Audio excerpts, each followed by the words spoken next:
VideoTech.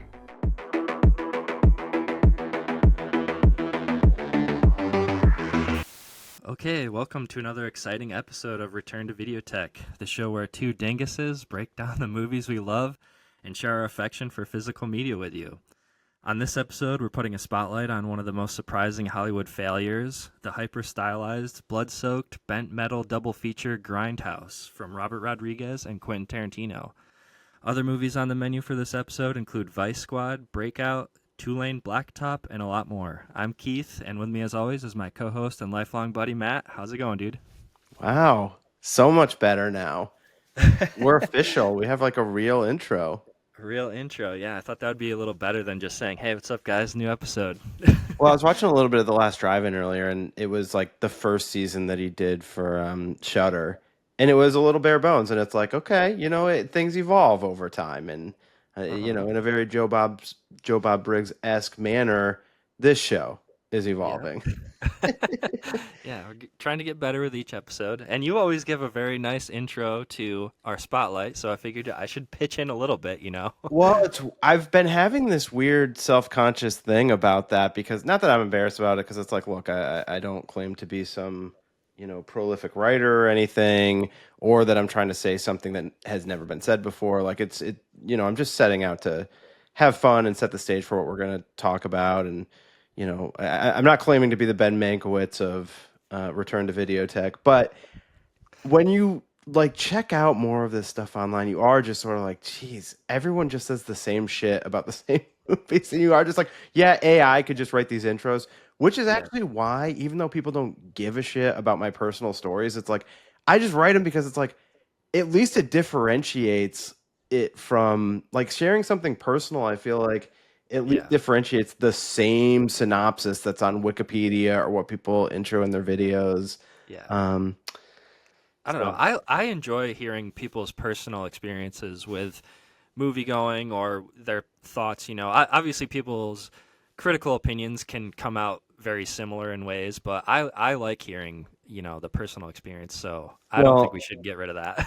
No, and not specific to the intros, but I will just say that in my history of doing this show and, my last show, it's basically across the board that everyone says their favorite moments are the parts where it like goes off and you just start telling stories and talking about life. Like they like how it connects back to the movie, but that's always like what's most fun and interesting to people. So then I get self-conscious and I'm like, oh, it's too much about the movie.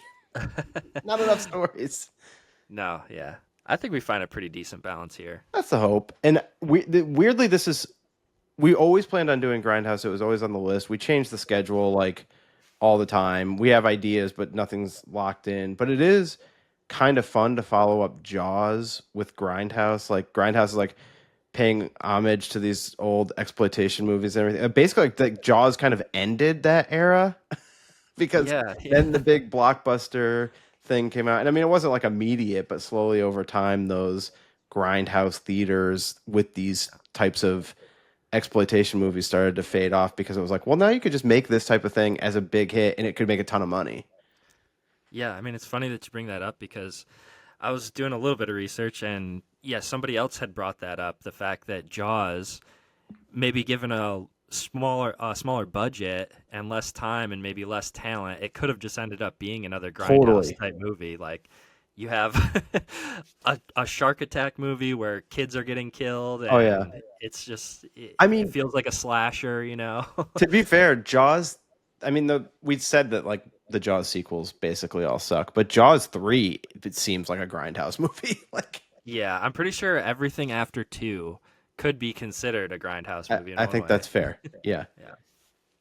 All right. Should we get into let's get into stuff we've watched and physical releases we've picked up. Did you go to the theater at all? I did. It's been probably a week and a half or so, but you and I both talked about it, wanting to see the new Jurassic Park in the movie. Jurassic World Rebirth is the title, which is not great. And it really was like, are we at a point where this needs to be kind of rebooted already? And it's like, no, probably not. But I'm always here for it. I'm always wanting. I love the first Jurassic Park so much that I just want there to be more from this world. And am always hoping that it's going to get good again, and it never quite does. Um, when they first brought it back with Jurassic World, there was a pretty big gap in time, and I thought Jurassic World was like okay. I was like okay on it, and then Fallen Kingdom or whatever the next one was, it may be the worst movie I've seen in the theater in the last 10 years. I mean, like it gets so good that I was like embarrassed because I mean, and I like campy, but I don't know what the hell. I just felt like it was a giant Is it? Are you mess. talking about the one where that takes place in the mansion? Yes. Okay, I don't You don't hate get it? that movie actually. Okay. All right. I think Listen, I just like it's got like a unique setting, it does. and It does have and a unique setting. it feels more like a horror movie, I guess. So Yeah. I give it points for at least trying to be a little bit original within the overall Jurassic Park, Jurassic World universe. Well, But good. I totally get people not liking it. It was like one of those things where in the theater for me, it was like I think the first half of it or whatever, I was like, okay, and then it was just slow. I was like just like slowly coming to a realization that I'm like, man, I just think that this is absolute garbage. It definitely does not have the same Spielberg feeling magic to it. Yeah, it is bizarre, but I think I heard some people at the time kind of crediting it for what you are, which is like just going like a hard left turn and just Mhm. because the whole thing about having like this weird clone child that like plays into the next movie too. I'm like, what? We have gone so far from from where we set out, but then the next one, I mean, listen, whatever it was, Dominion, which when the subtitle is like Dominion or whatever, I think that's what the title. It's just like you're kind of like, this can't be good. I mean, The Exorcist tried this with their prequel movie. I was kind of excited because they were bringing back like Goldblum showed back up in it, So right? it's all And three: yeah. Goldblum, Laura Dern, and your boy, the one who's only in weird movies. Oh my god, I'm not thinking of his name right now. I just kicked it to You you can't do because that to me, Matt. no, I just kicked it to you because I just Sam Neill. yeah, I drew a blank All on right. it too, and I was like, well, Keith will know. He loves Sam Neill. Okay. Um, It took me like 30 seconds. I got it. but it's tough for how much I love the first movie. I mean, Jurassic Park is a top 10 movie for me, just like Jaws is. So Spielberg is in there twice. Yeah. Um, and it's tough to say, let's get the original cast in the mix. And I'm like, okay, I'm back in. I was not in for Fallen Kingdom, but I am back in to give this a shot. And it's just like, I've also felt like just horrible, just not good at all. I mean, Yeah. if you ask me to rank, I think actually Shane said this to me before, and I agree with him on this. That the Jurassic Park movies from one on just get it's just progressively worse. Progressively worse. Yeah. Um, so all that to be said, Rebirth I thought was okay. There's no reason for it to exist. Yeah. It doesn't really do anything new. The first like half hour of it, I was like, "Oh no, this is awful." Like Really. the acting is bizarre, and I'll give Lindsay a lot of credit. She had a great observation as we walked out of it. At least I thought it was great. And normally, I credit myself for having the great points in our relationship. So, um, but she was like, I was talking about the acting and how I thought it was off, and she was like, yeah, it was super weird. None of the actors knew how to act with other actors, it felt like. But then when they got into these action sequences with the CGI, they were like, great.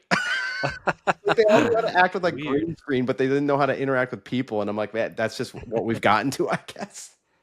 One big criticism I've heard, or some people think it's a good thing, but other people obviously criticize it for this. But people are saying it's kind of like the Force Awakens of this, where it just kind of redoes the first one Yeah, a little bit, but structurally. there's definitely still a lot of influence from the Jurassic World stuff where it's just like we just have to keep one upping the weirdness with now it's like mutant dinosaurs or whatever. I'm just like, Hmm. just go back to just dinosaurs. Like I get the point that they were making with Jurassic World that people have become immune to it and it needs to be the stakes need to rise. But these mutant dinosaurs, like the main one for this movie, I thought looked so stupid.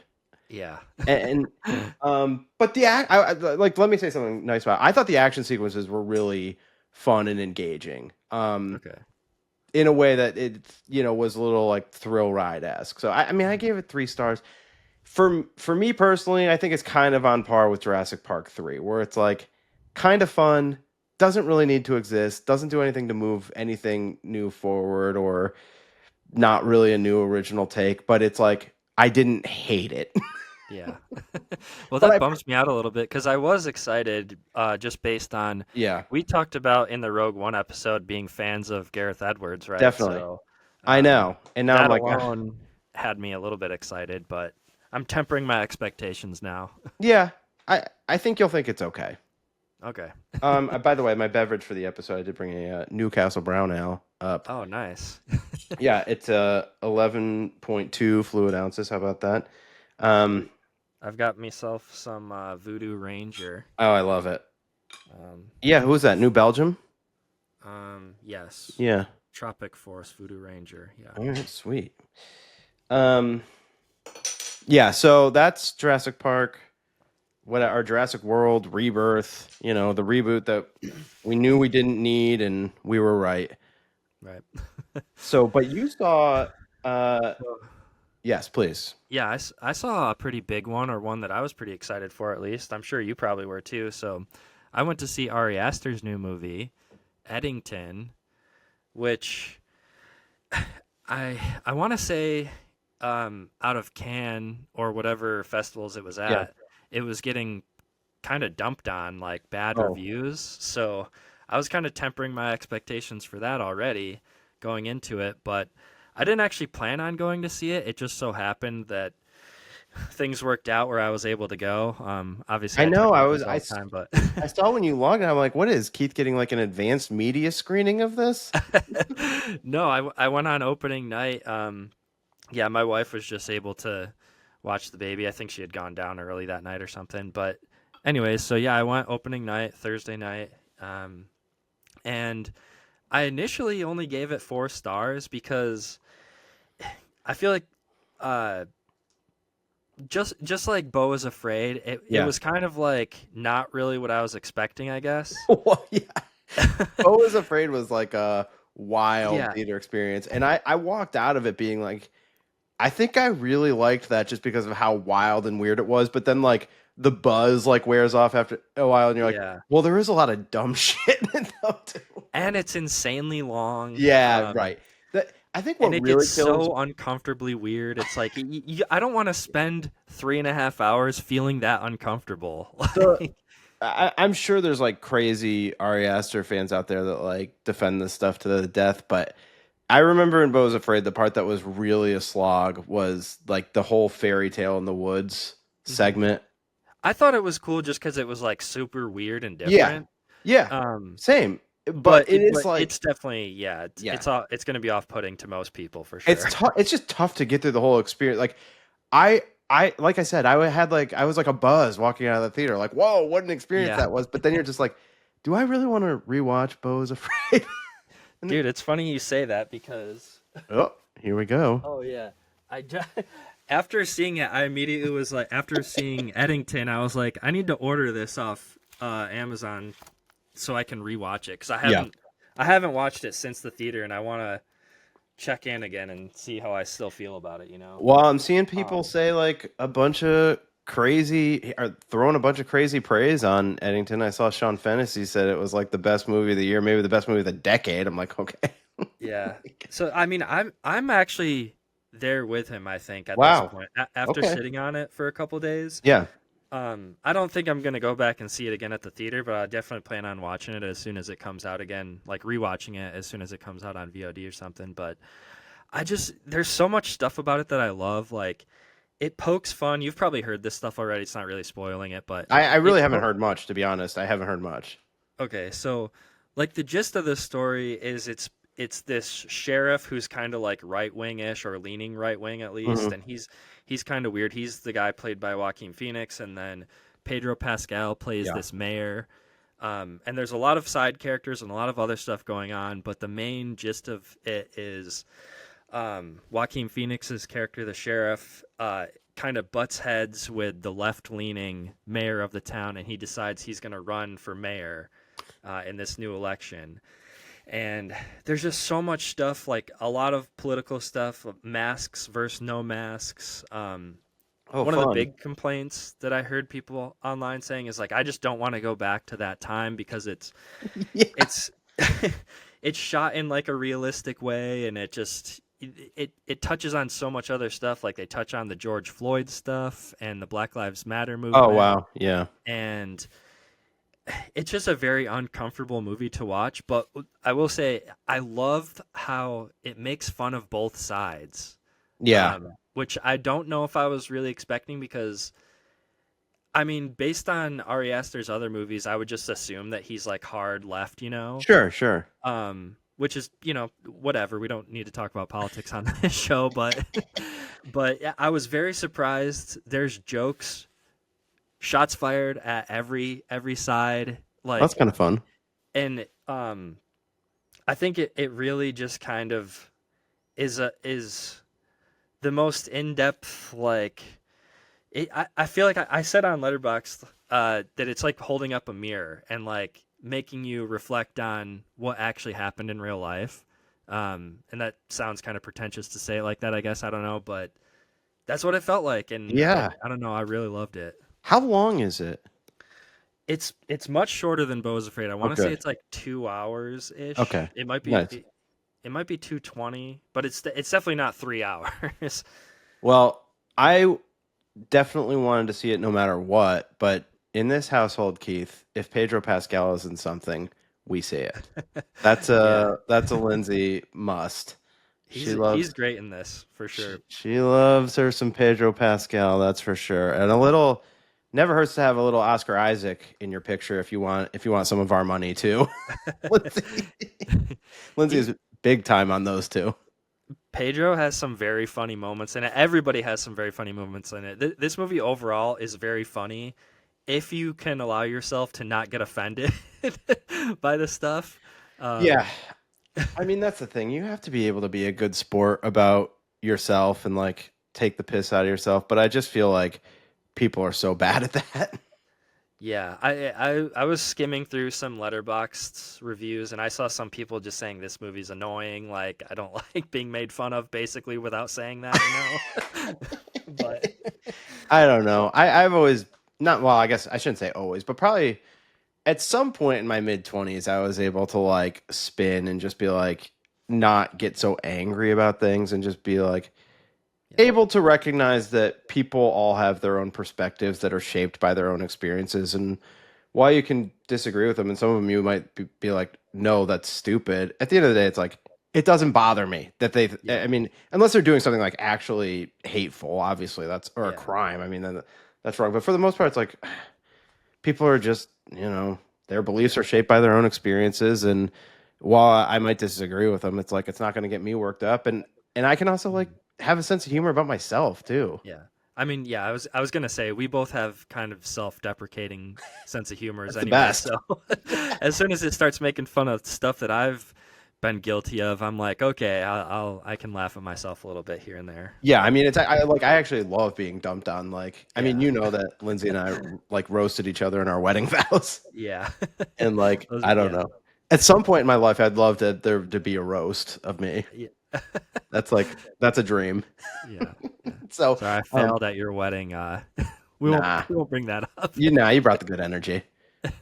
But yeah, I definitely, we will be seeing Eddington, so we can have a little bit more in-depth discussion on it probably in the next episode, since it seems like it's going to be a massive, important movie. So it seems like it's going to be one that's showing up on top 10 lists certainly of the year. So I think so. I'm not surprised that out of the gate it's been divisive, and I'm sure it's probably not going to do that great at the box office, but I really enjoyed it, and yeah, I think it's going to be one of those movies that's not forgotten for sure. I feel like Beau is Afraid has kind of been forgotten. Yeah. But just due to the subject matter and stuff, I think this movie is going to live on.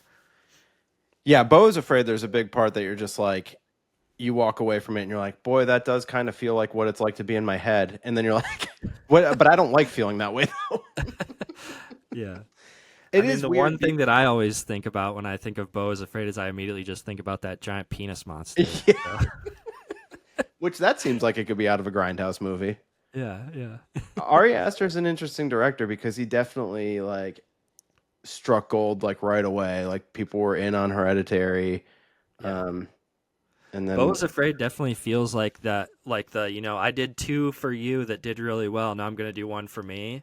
It's like the blank check thing, sure, yeah, some auteurs do. hmm This one feels a little less so than that, but it's definitely a unique film, and it feel you can.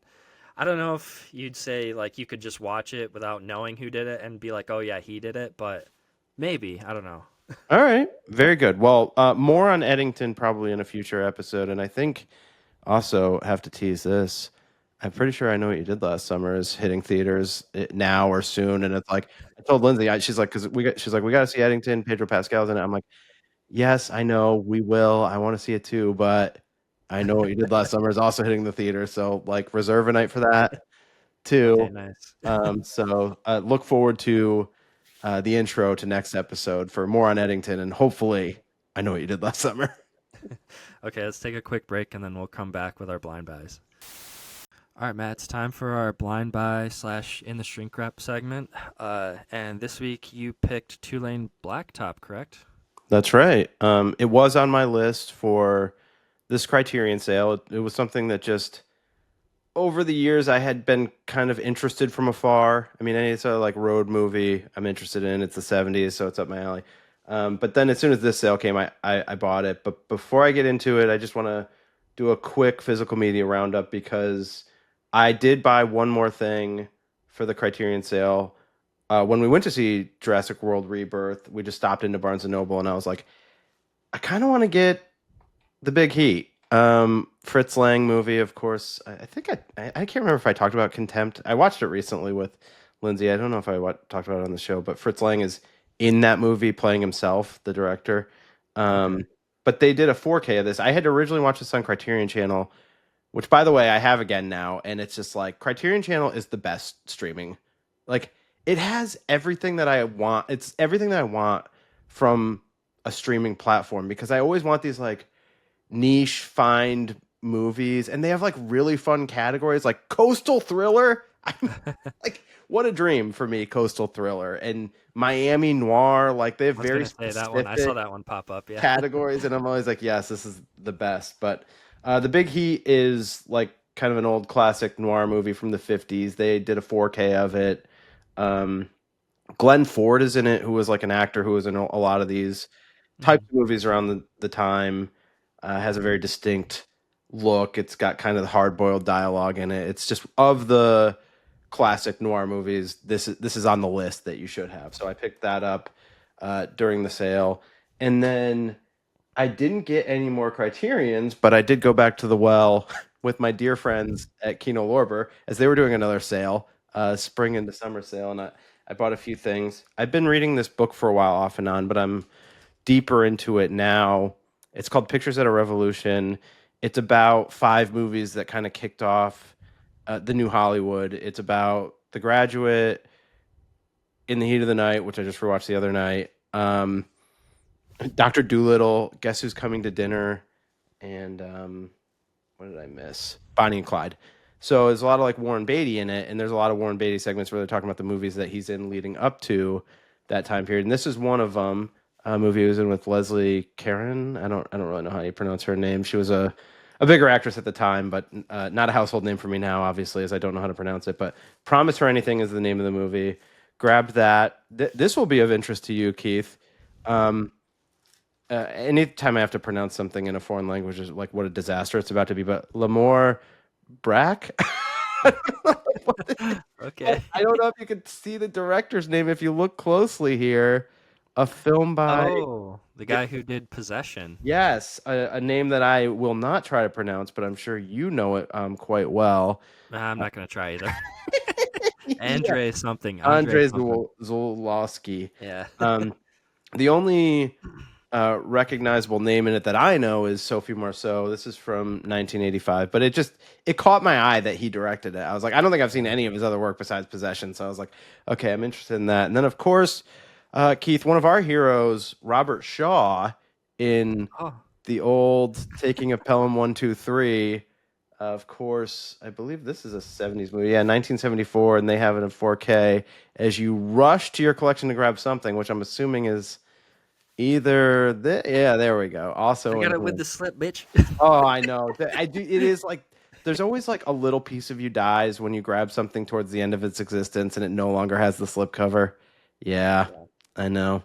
I Good haven't job. opened it yet, obviously. Yeah, good job by you having that. But and then a little tease for something we got coming up soon. A movie. This is the main reason I did it was because the main reason I got stuff from the sale was for this movie, Oh Canada, directed by Paul Schrader, and featuring legend Richard Gere. So this will pop up in the next episode as my blind buy. I'll tease that. Okay. Because we've got something special planned and that's coming. And that was a movie that I really liked the trailer for and I wanted to see, but it seems like it was universally hated. But whatever. I'm in. So blind buy, Lane Blacktop, Criterion with a cover like this, Keith. What's not to like? And Mhm. it was a movie that, I knew I would love, and to no one's surprise, I was right. And to the film's credit, I'm not the least bit of a car person. Not the least bit. And it's about cars. So James Taylor and Dennis Wilson from the Beach Boys are the two leads in the movie. I think it's like James Taylor, like Fire and Rain, James Taylor, like singing the song from um, what the hell? I'm blanking now. Remember the Titans. The kind of the car crash scene. That James Taylor, he plays a character just called the driver, Mhm. which seems like that's now popped up in like maybe too many movies. But and then Dennis Wilson is the mechanic. Most of his lines in the movie are, "I got to check the carbs," which is check the carburetors. Like he just keeps saying that like every 2 seconds, and it's interesting because I couldn't tell you what a carburetor is, much like any other part of a car. I mean, we have friends um, who lived in parts that people are very into cars and know parts of cars, and they even used parts of cars to explain why one of them was a bigger hick than the other one. And famously, like You know what a chassis is? yeah, the line was, "You're more of a hick, you know what a chassis is." And they had been going back and forth as to like why the other one was more of a hick, but that was the KO knockout punch. You're more of a hick because you know what a chassis is. I mean, the room went silent. It was like there is no possible response to that. This is So, like a high school diss battle. but I will tell you this, Keith, no idea what a chassis is. Me either. So it's really weird. It takes place in this like universe where it's simultaneously the most real world experience you've ever had, but also the most surreal world at the same time. I can't explain it more than that. The way the characters act is so bizarre, but it's completely like slice of life Americana. These people are like racing across the country. Um, the actor Warren Oates is in it. He plays like kind of the third lead after those two. He probably has like way more lines than they do, and he's a more of a real actor. He was in the Heat of the Night, um, but he plays a weird character too. I think Harry Dean Stanton pops up in it, which it seems like he was just like born to be in these types of movies. Um, and these guys are kind of racing across the country. It seems like a competition, but they're also in league together too. There's like a brotherhood to being like a part of this weird life and being into these old muscle cars and racing them across the country. So I wish that there was like more about the plot that I could explain to you, but even the narrative structure of the movie is pretty weird. I loved it. Lane Blacktop. It So sounds cool.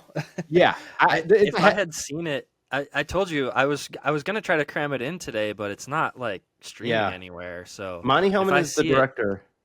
He what's that? has, yeah, Monty Hellman is the name of the director. He's directed other stuff, but I wasn't familiar with a lot of his work.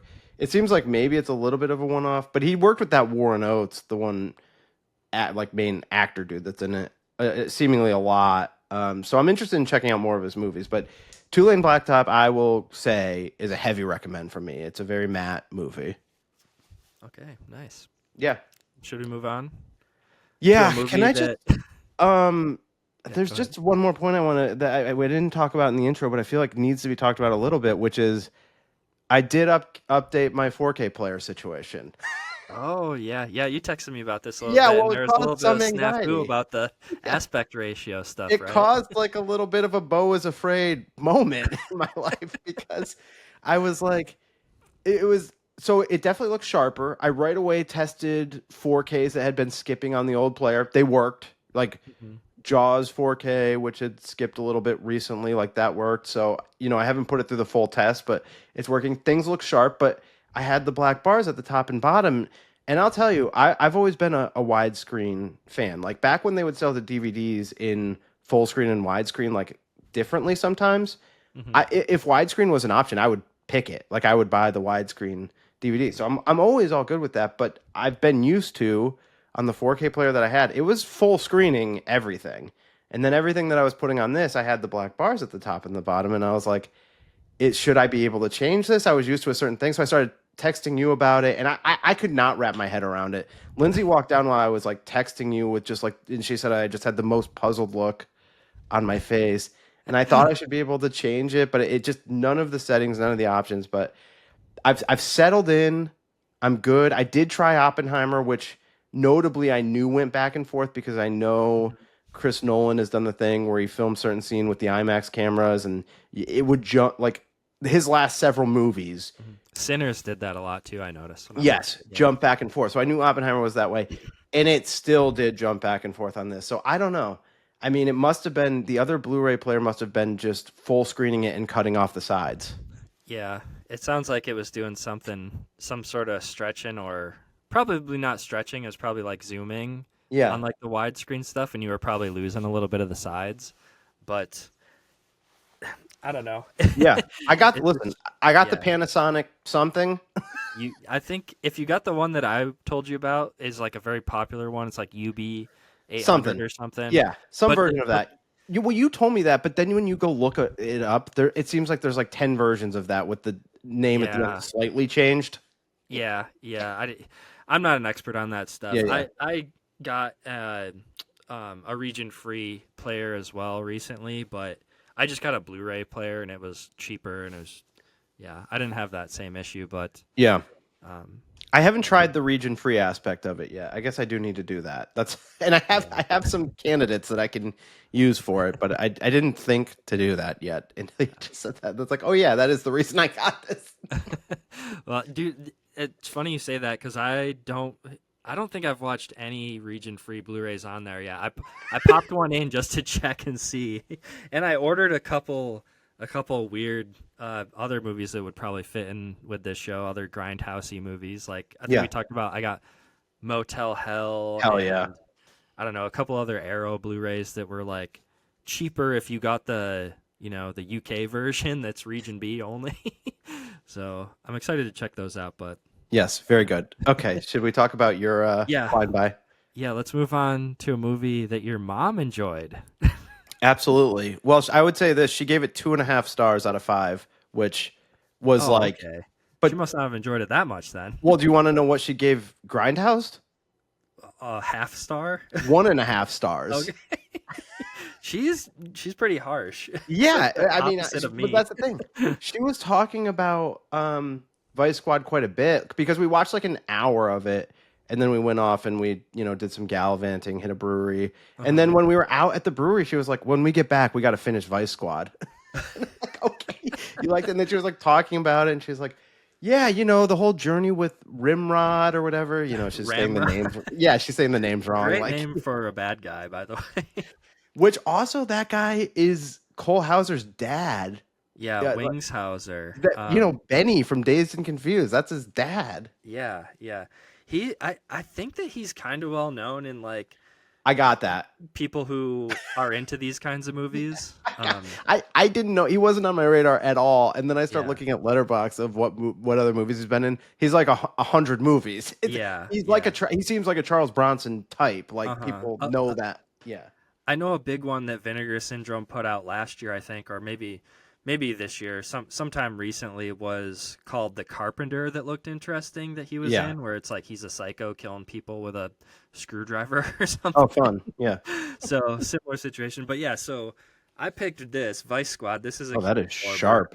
release. Yeah. Yeah, Um, very cool movie though. It's very grindhousey. So I'd say the, so.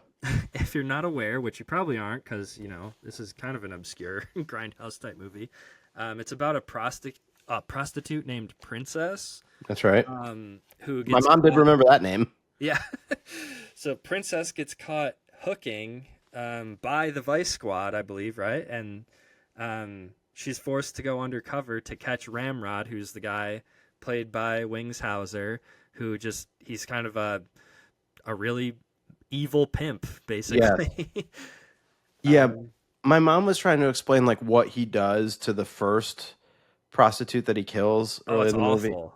Yeah, It's but there's like awful. there's a name for it that I still can't remember what it is that they say in the Yeah. movie that I had never heard before. But I think my mom was just calling it like pimp slamming her or something, and I'm like, that's not what it was. Yeah, like pimp pipe or something. I don't Yeah. know, but it's nasty though. It's he Oh takes yeah, I know.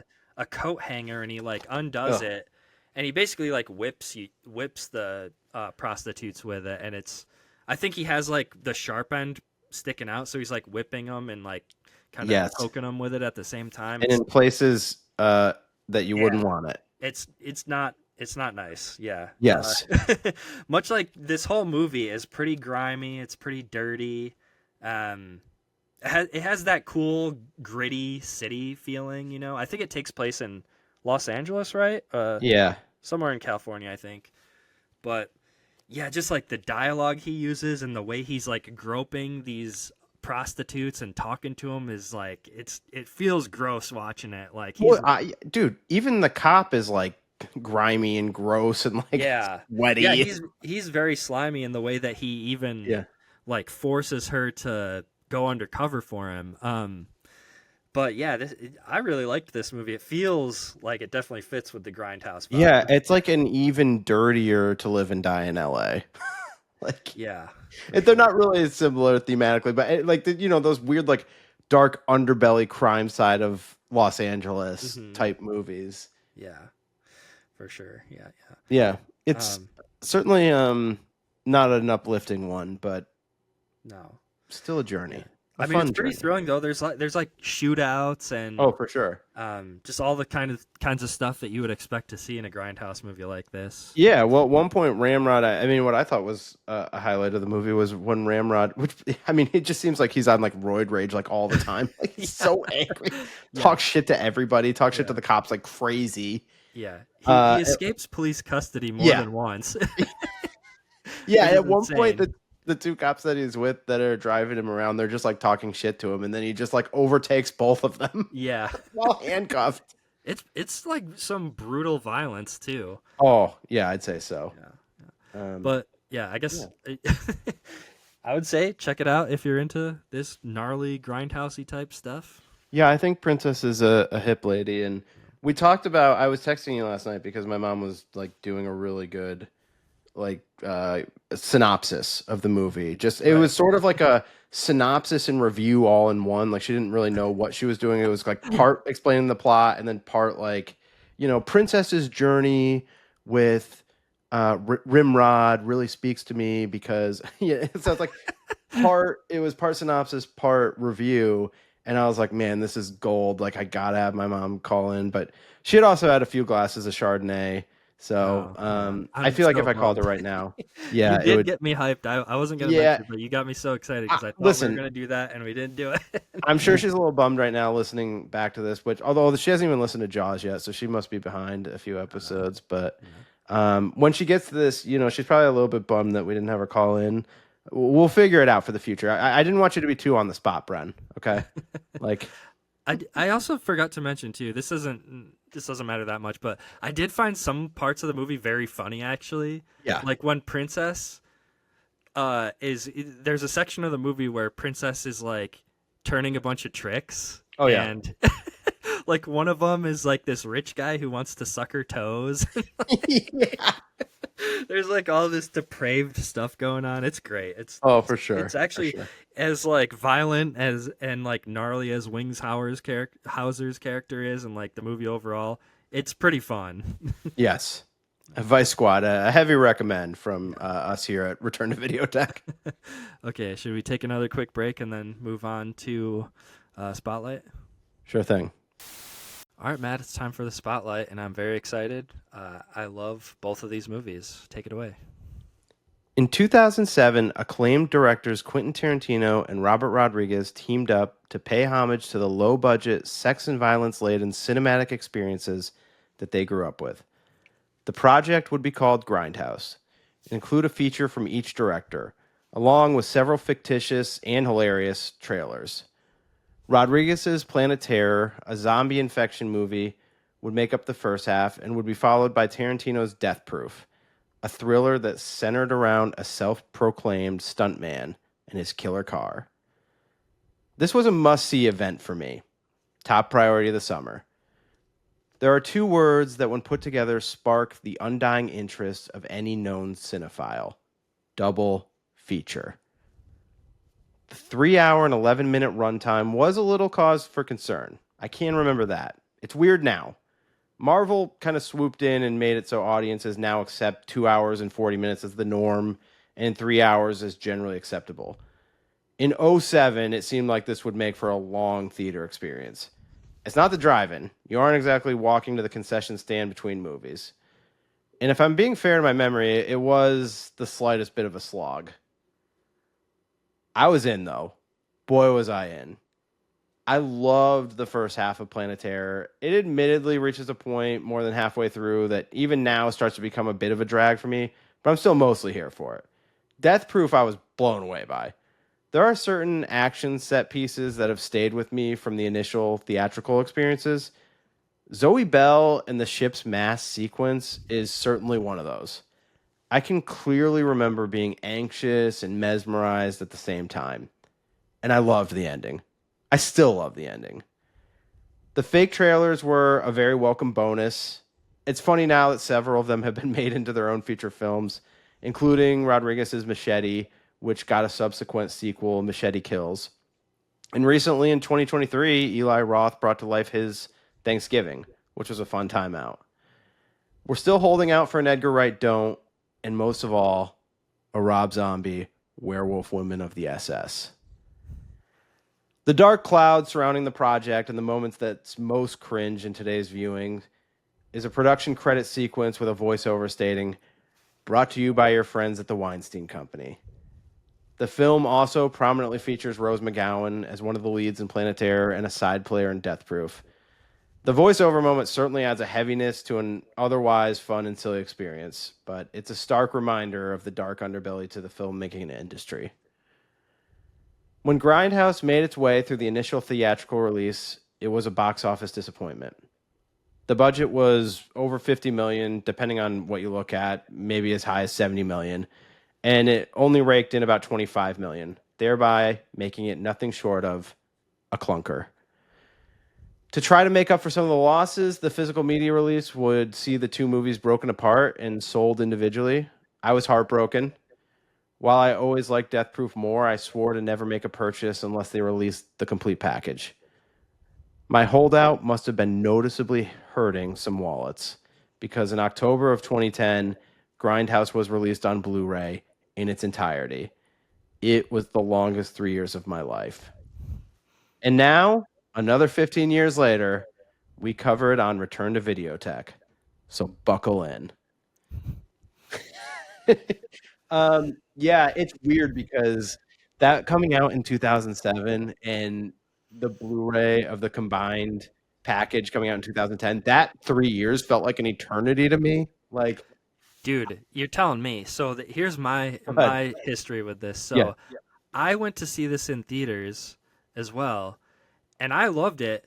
Yeah. But I don't know if I knew or if I just didn't really care or if I was just assuming that when it came out on DVD, you would get the whole thing packaged together.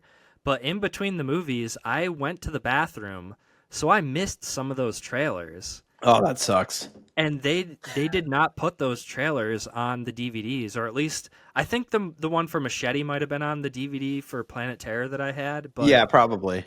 I don't think the rest of them were on the DVD that I bought when they came out. I bought both of them, but Good for you. um, I'm pretty sure that they didn't have all those trailers, and I was so bummed. I was like, I remember going on, I think it was like slashfilm.com and like reading about them, because this was like before the time of like everything's on YouTube, you Yep. know. Oh, Um, totally. so yeah, I just like you said, I was so bummed that they didn't release it together because I only went to the theaters to see it once. I was a poor college kid, you know. Oh, I know. And I But can remember walking out of it being like a little buzzed, just that, like happy with the experience. It did feel long back then, but like I said, now it's like 3 hours and 11 minutes. You're like, it's still long by today's standards, but it's like again, Oppenheimer's longer than that, isn't it? I think Oppenheimer's is close, or Oppenheimer is closer to 3, but The Killers of the Flower Brutalist, I don't know. Moon was longer than that. The Brutalist, like there's Mhm. definitely movies that are longer. Oh, but I also think Avengers Endgame is longer than that too. Might be, yeah. I don't know. I mean, maybe that's wrong, but those movies are so effing long, too, and they normalized long movies. Yeah. Yeah. So Tarantino and Rodriguez, a little bit of a different branch at this point, but in the '90s, very tied together with Tarantino having like Pulp Fiction and Reservoir Dogs and these crime movies, and Robert Rodriguez made that like, I mean, is it like the El Mariachi trilogy? Um, I can't remember It's what like the that. Once Upon a Time in Mexico, and Yeah. yeah, Um, El Mariachi was the first one, I think. Desperado And was the second one. Desperado, yeah. Uh-huh. Yeah. Um, and then they team up and do From Dusk Till Dawn, which I think Tarantino wrote the script and Robert Rodriguez directed it. Um, which Which I is gotta say, I love the I love the memes that people make now talking about how he wrote that script and then cast himself to be the character that gets to drink the beer off of Salma Hayek's toes or whatever. yeah, but good lord, is that Yeah, character a creep? yeah, Yeah, that is weird. I mean, truth be told, I would be fine with less of Tarantino the actor. yeah, I yeah. mean, he's funny in this one. His Planet Terror character is like funny and meets a horrific demise, which is great because he's a Uh-huh. weirdo creep. Well, Um, this I saw this in some of the special features that I watched earlier today. Actually, he wasn't originally supposed to do that. It was just one of those things where they were reading, doing like table reads or something, yeah, and he was just standing in apparently, and Robert Rodriguez was like, "Uh, this is awesome. You are very creepy or very good at being creepy, so you can just be this guy." yeah, and I think it's fine in that. And I actually kind of feel like his character in Death Proof, he actually pulls that. I sort of feel like Yeah. he pulls that guy off, that bar Dude, owner dude. bartender is like the perfect thing for him because of how Yeah, chatty he is. right. Like.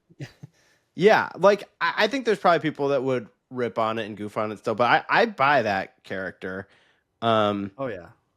so and then of course when Robert Rodriguez did Sin City, Tarantino was like credited as like a special guest director as he directed like a scene or a sequence or whatever.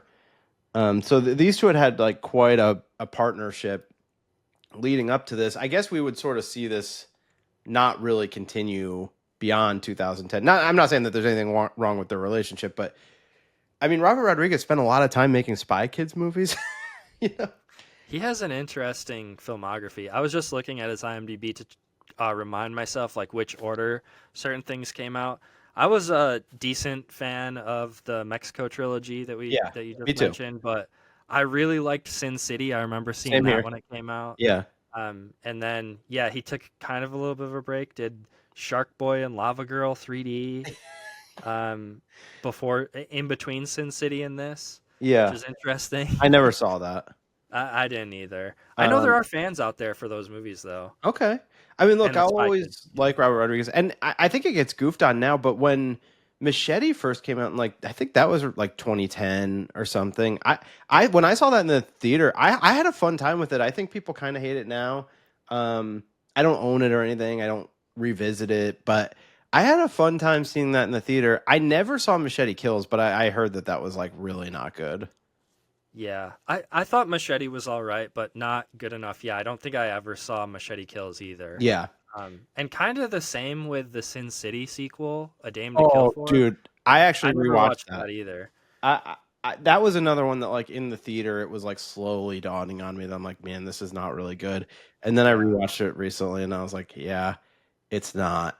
I yeah, I didn't think it was good.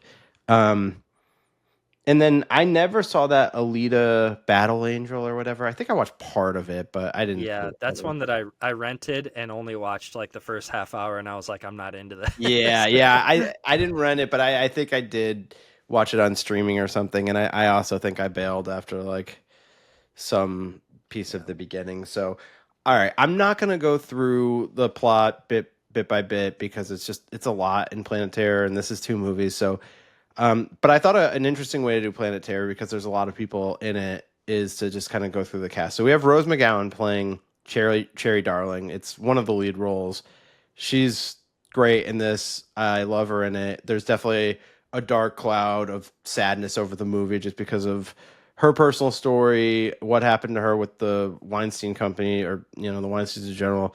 We're obviously not the best equipped to comment on this type of stuff, but it just you have to note that that's a part of it. And yeah, when you go back in time, any movie, I mean, there's a bunch of movies from I can't remember exactly when Miramax broke off and sold to Disney and when the Weinstein Company started, but for over a 10-year plus period or whatever it was, you see the Weinstein Company and it's always going to be like ugh, like come yeah. with this grossness. But Rose McGowan as this Cherry Darling character is fun. Like she is good in this movie, I think. Mhm. No, yeah. And another thing I learned from some of the special features is a lot of her comedy was somewhat improvised. I That's fun. guess Robert Rodriguez gave her kind of. I guess a lot of the other cast and crew realized while they were filming, they're like, Rose actually has like perfect comedic timing. Like a lot of this stuff, she's like coming up with on her own. So he kind of gave her a little bit more leeway than some other people, I guess. Well, that makes me wonder, was the whole bit about her being a comedian, was that in the script or did they come up with that on set? I want to say they did talk about it, but I was kind of distracted, Okay. so I don't want to say I don't want to say definitively yes or no, but he did say that certain points she was improvising, and that might have been one of the moments that was improvised. Okay. And the obviously like the big thing that happens with her in the movie is she loses her leg in an accident and at one point they replace it with like a wooden peg from a chair or whatever and she's like just hopping along with it, which is hilarious. Yeah, My parents loved that. They were laughing yeah, so hard at that. So yeah, I have to weave this stuff in because I watched it like 2 weeks ago, knowing that we were going to do it, and then my parents were here this weekend, and I was like, you know what would be funny, Lindsay? We should make my parents watch Grindhouse, and she was like, oh yeah, let's do that. So we dude, it's did. actually not. It's actually not one of those movies that's like I told you before. I watched Hereditary with my mom, and that wasn't fun. But this one can be fun, you know. Well, my mom can't handle scary movies. I mean, growing up with her, she would be like going out to the kitchen to do dishes like anytime we'd watch something like remotely I feel like scary. I feel like the ickiest and like most vulgar part of this whole movie is the Quentin Tarantino character being Yeah. kind of, rapey. Yeah, yeah, for sure. um, which, you touched on Rose McGowan's whole thing with the Me Too Grapey, movement by and the all way. that. So watching that part now again is a little bit Yeah. grosser even still, It but doesn't age well, that's for sure. yeah. But I mean, I don't think Tarantino obviously wasn't like involved in any of that, but I think he has come out and said some stuff like maybe I could have done more than I did, or maybe he knew a little bit more or something. I don't want Yeah, to.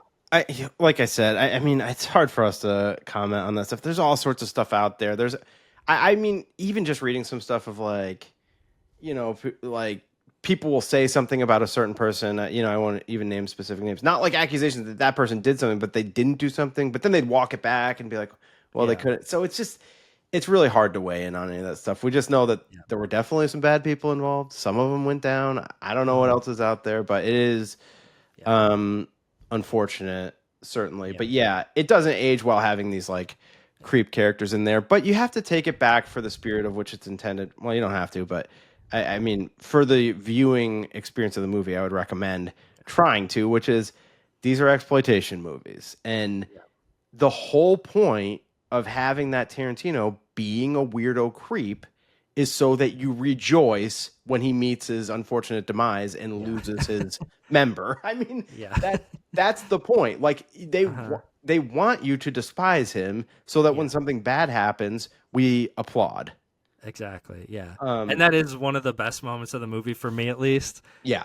I love how they do the thing moment where they do like in the like the special effects, like the way that they do the whole thing where he's like melting and the sack of like tentacles comes out. They did that just like the same way that they did the thing where they shot it all and then played it back in reverse. Oh, that's amazing. I think is cool. Yeah, because they did that, mostly practical. Yeah, it one looks negative great too. I think. What's that? I think it looks great too. Oh yeah, it looks awesome. Yeah, some of the special effects with like Cherry's leg look a little dated now. I don't know if you noticed that at all, but yeah, it doesn't look terrible. It still looks all right. Yeah, I think the fact that they added all the grain and all the scratches and stuff kind of helps hide that a little bit. Yeah. And like I said, we'll jump around a lot with this stuff because it's just too hard to go beat by beat for a movie like this. But from time constraint purposes, but I do think that all the overkill effects that they're intentionally like overkilling in terms of the look, it's a little bit rougher in Planet Terror. Like I think it's a little in Death Proof they kind of go away from it altogether at a certain point. Yeah. But in Planet Terror, it's a little bit rougher. When I saw it in the theater, I was like, "Oh, this is fun having this effect on." But like years later, watching it, it's a little bit like, yeah.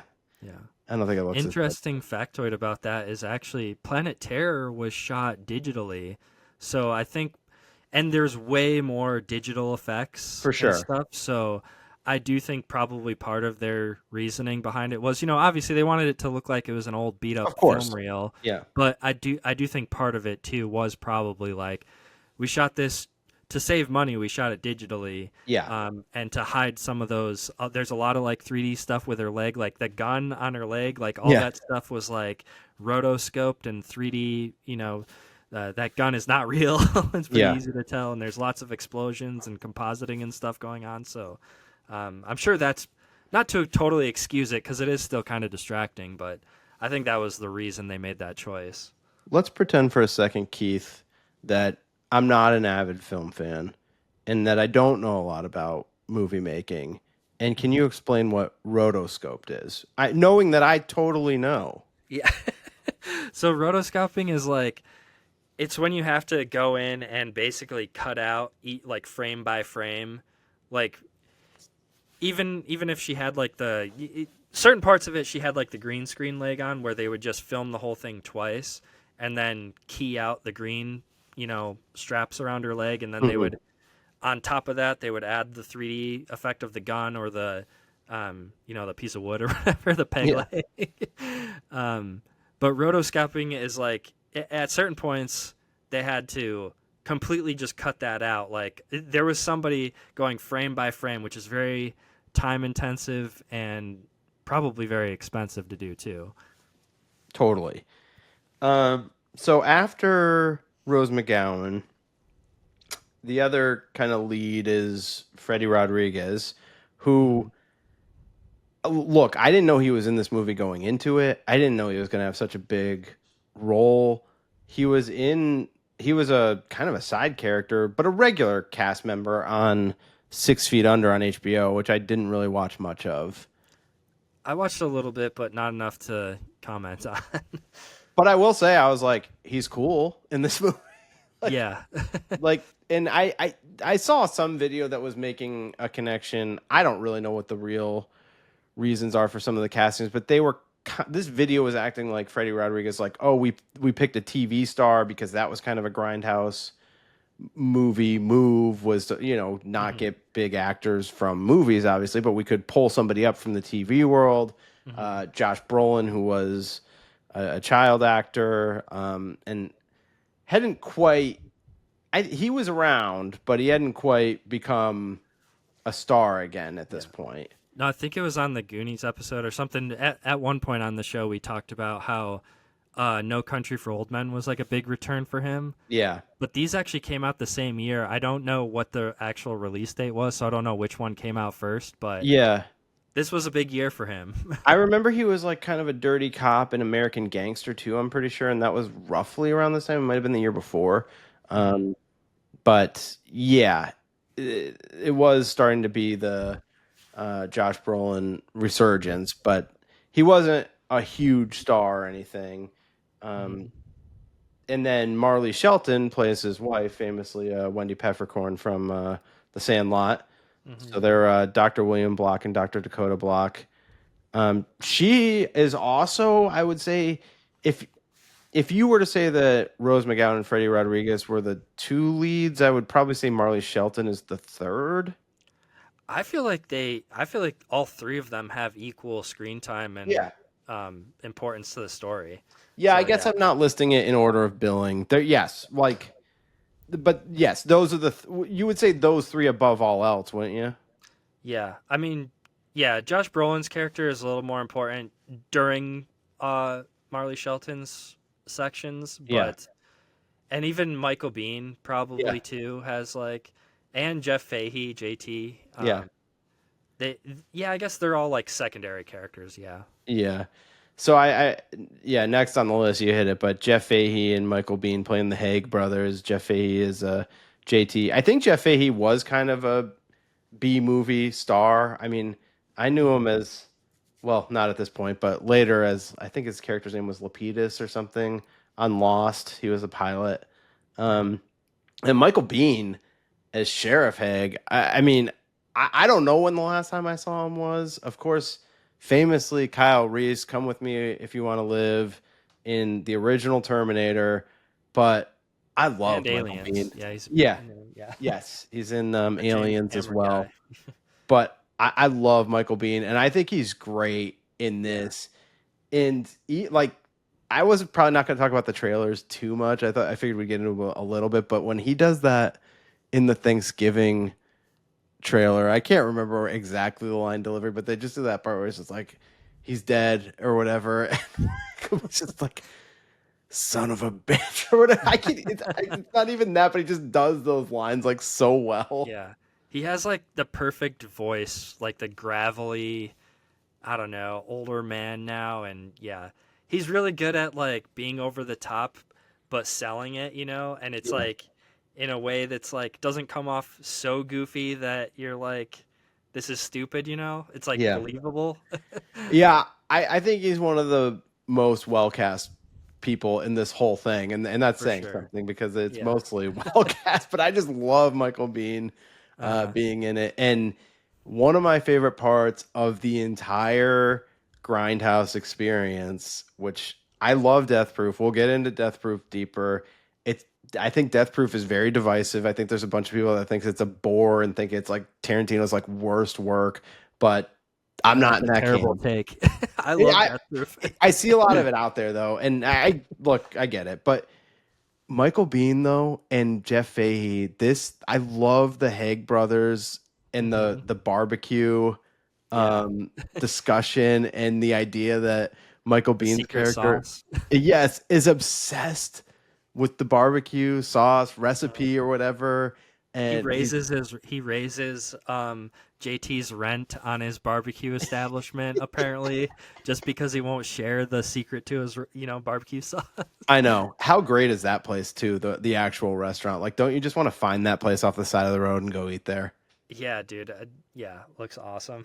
But that is one of my favorite scenes in the whole thing when they have their like kind of death scene Oh yeah. and Uh-huh. Jeff Fahey's like about to start giving him the recipe and Michael Yeah. it's like hold Yeah, they start on. talking about it. He's like, you start the oven at 250 degrees. He pulls out, Yeah. like a little notepad and he's like Uh-huh. gotta write it down. And he's like he's like in the middle of bleeding out.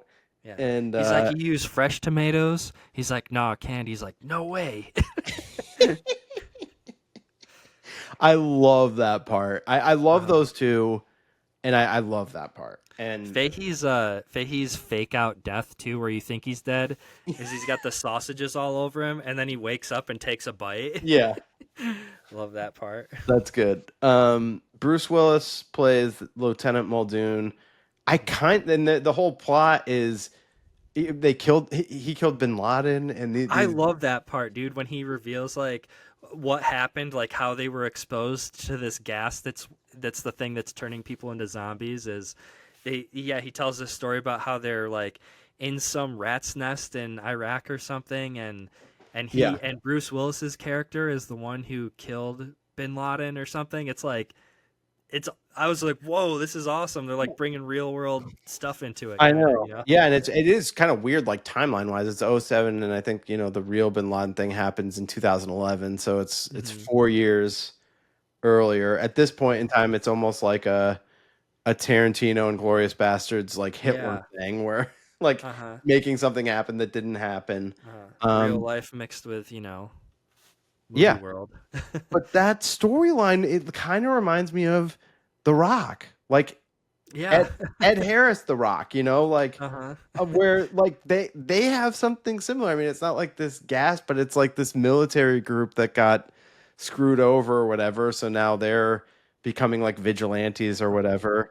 We And should do that movie on the show, I by the way, know, sometime because I absolutely love that I movie. know, The Rock is fun. What a great like just like cable movie, like a basic cable movie. Dude, yeah. I just rewatched that a few months ago because some of my YouTube buddies were talking about it, and everybody I talk to loves that fucking movie, dude. It's And you great. know who else is in it, Keith? Who? Michael Biehn. Oh, yeah. We've built the same blood and the same mud.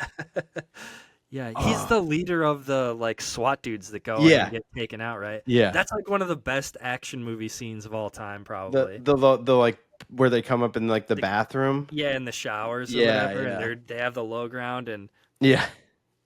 yeah, that scene's amazing.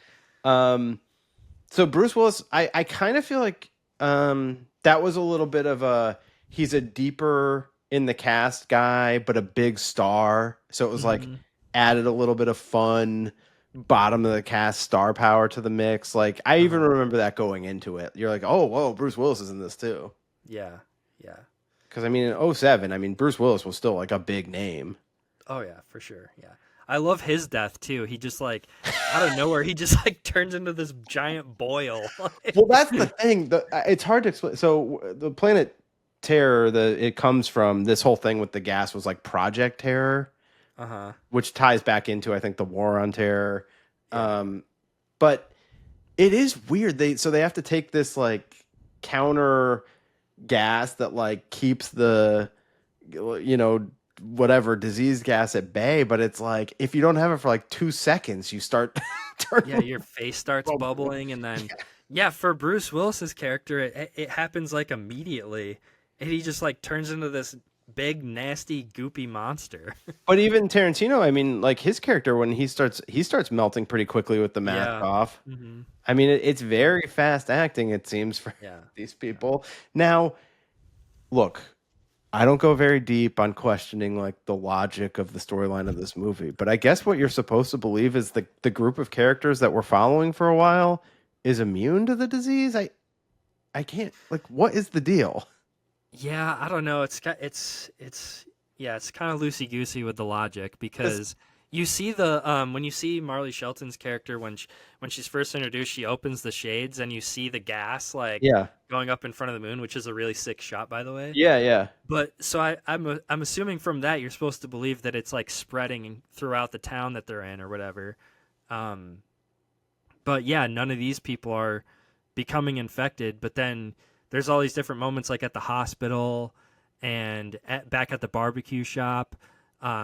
Just all these other townspeople are showing up, and they're all nasty zombies. So yeah, how did they get? It's not like a traditional zombie movie where you got to get bit to turn into one. Yeah, So but then people are like dodging, like El Rey is dodging the blood and stuff when he's like killing yeah, them. So it's a little loosey goosey with yeah. like I what mean, it doesn't bother me at all, but it totally. is one of those I, things. I started yes. I mean I'm not trying to dig into it, but for the sake of even a conversation, Yeah.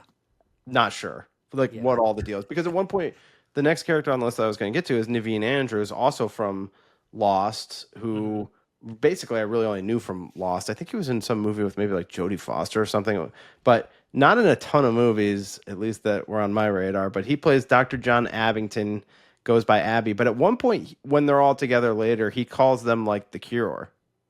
Right. Yeah. Uh-huh. And so that's, it seems like, I don't know, like maybe they're immune. I'm not really sure. It's hard to tell what the deal is, but His um character is hilarious too. I love the whole bit about how he's like collecting people's balls. has this What? insane knife. When they pull there's several times when you see the testicles just, Oh in yeah, the giant jar. like you're a Ziploc bag or whatever. It's very Reanimator-esque kind Yeah, of. for sure. Um, and then randomly, Fergie is in this movie. Right. Yeah. What, like, seemed random at the time. I will say, like, when they showed her on screen, I did not recognize her, but people like reacted in the audience. Yeah, I was never a big. She was in Black Eyed Peas, right? Yeah, Yeah, I was never a big fan of them, so I don't think I even recognized her when I saw the movie the first time either. But yeah. And then a couple of like from Dusk Till Dawn people, Tom Savini, famous, Mhm. famous for doing movie makeup. Basically, my neighbor Keith. I don't know if you know this, but like, if you remember, he's from the George Romero Pittsburgh crew, right? yeah, and at least I don't know if he still does, but he did have a makeup school in Yeah. Southern PA. But for real, you remember the day that before my wedding when we walked to our friend Travis's gallery? Yeah. Uh-huh. That neighborhood, I mean, Tom Savini lives like 2 blocks from there. Oh, that's From where we were. awesome. Yeah, yeah. And he plays Deputy Tolo, and then the other person from Dusk Till Dawn, who's a famous Quentin Tarantino character, Earl McGraw, Hmm. played by Michael Parks, and Hmm. they both have fun appearances in this. Yeah. Tom Savini, I mean, what gets Lindsay's funny bone like every time, the part when he gets his like finger Puts bit it on off his or middle whatever. finger. Yeah. Yeah, and he's trying to put his wedding ring on. Yeah. On the finger that got bit off. Yeah. Also has a great death in it. Oh yeah. Uh-huh. Just getting pulled apart, Yeah. and I then love when he puts the ring back on his finger and then he uppercuts the guy with the. He yeah, also had some super funny moments where he like shoots some random people. Like, did you notice that? Like outside of the hospital, he shoots like a random patient that's not a zombie. I don't remember that, but that's And great. then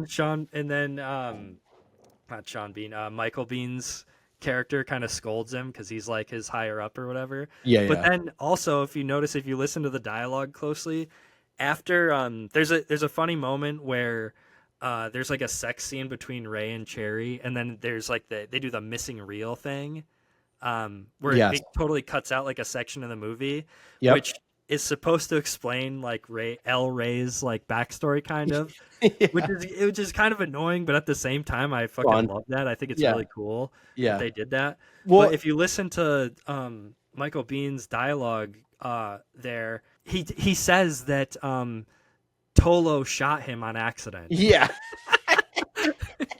Yeah, which it follows like his big build up to when they're going in and Yeah, he's deputizing everyone, and he's like, don't shoot whatever, but he finishes it with like, and lastly, don't shoot me. yeah, Stop yeah. And by he's like, I figured somebody would shoot me, but I didn't think it would be you, Tolo, or something yeah, like yeah.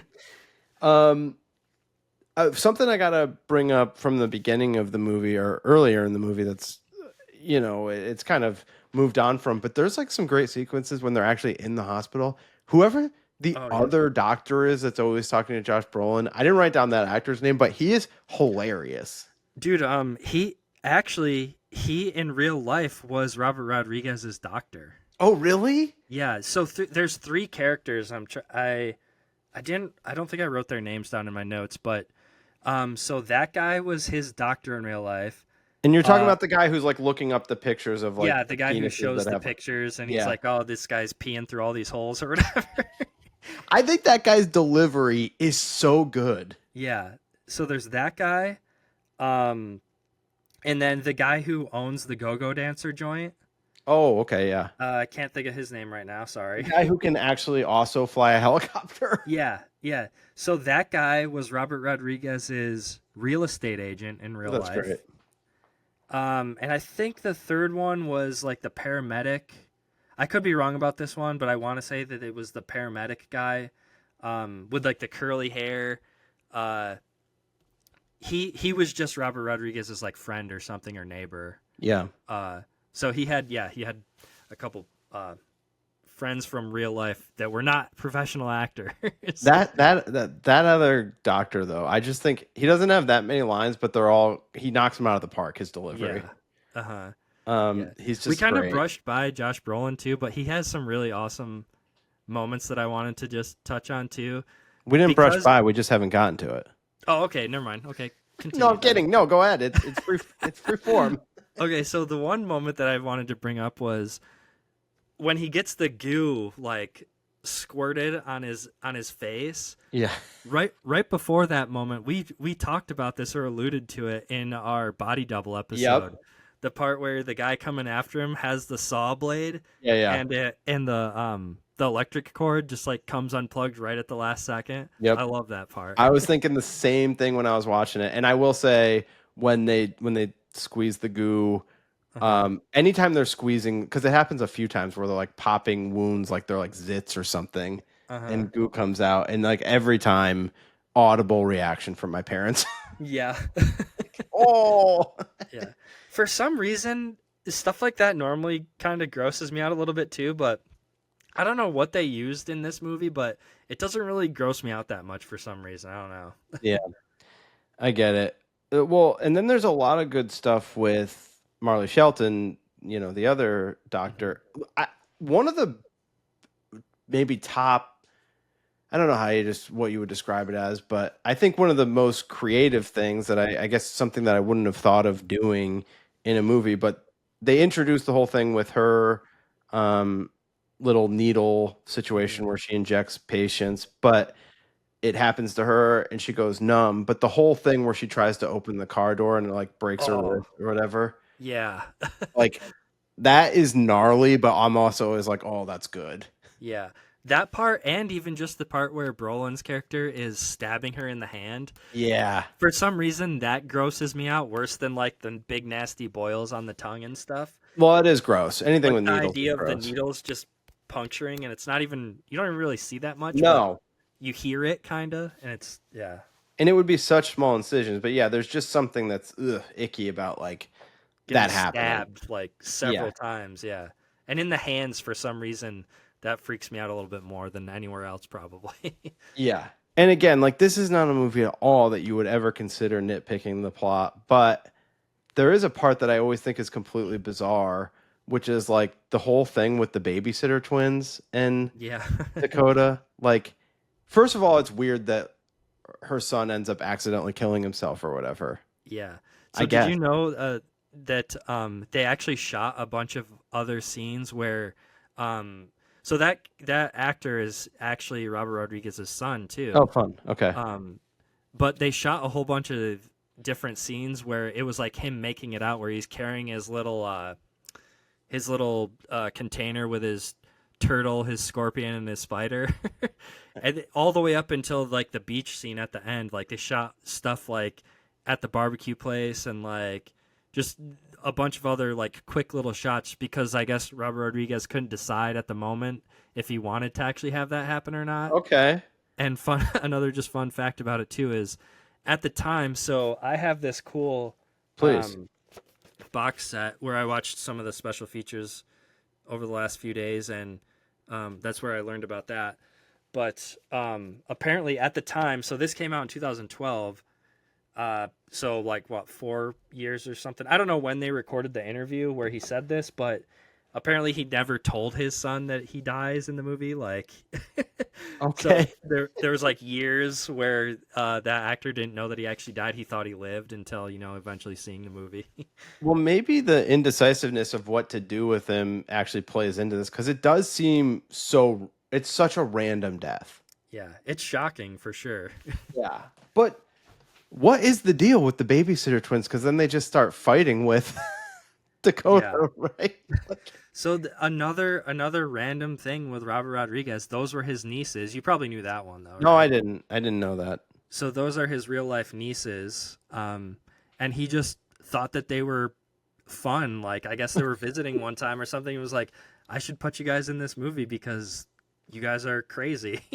Yeah, well, it works. But then later, when the group is sort of reassembling at JT's barbecue restaurant slash gas station, Mhm. um, they're like sort of buddy buddy with Dakota. Yeah.